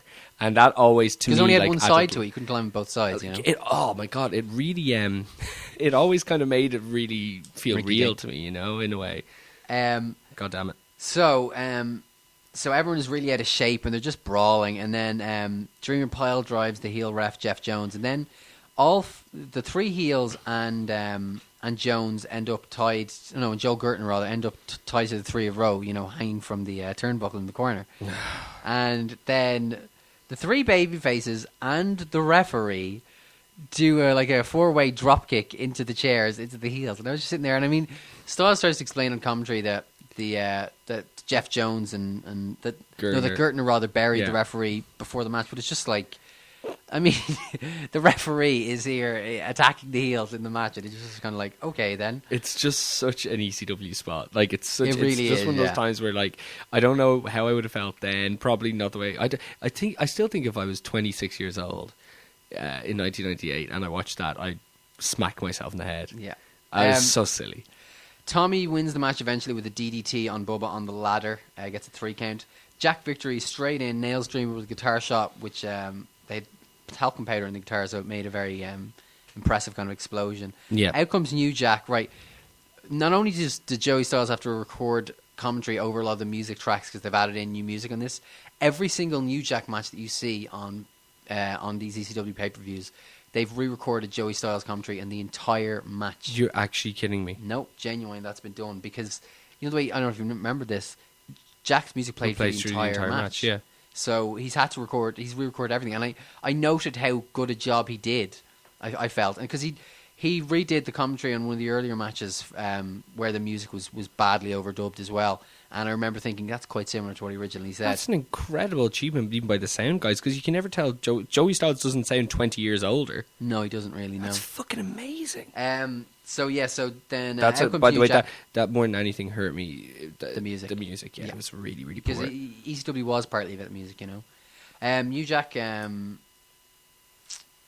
I just wrote this is so fucking weird because I really felt you could hear it because I'd read all about it, so I was ready for this moment. I knew it was the end of the show.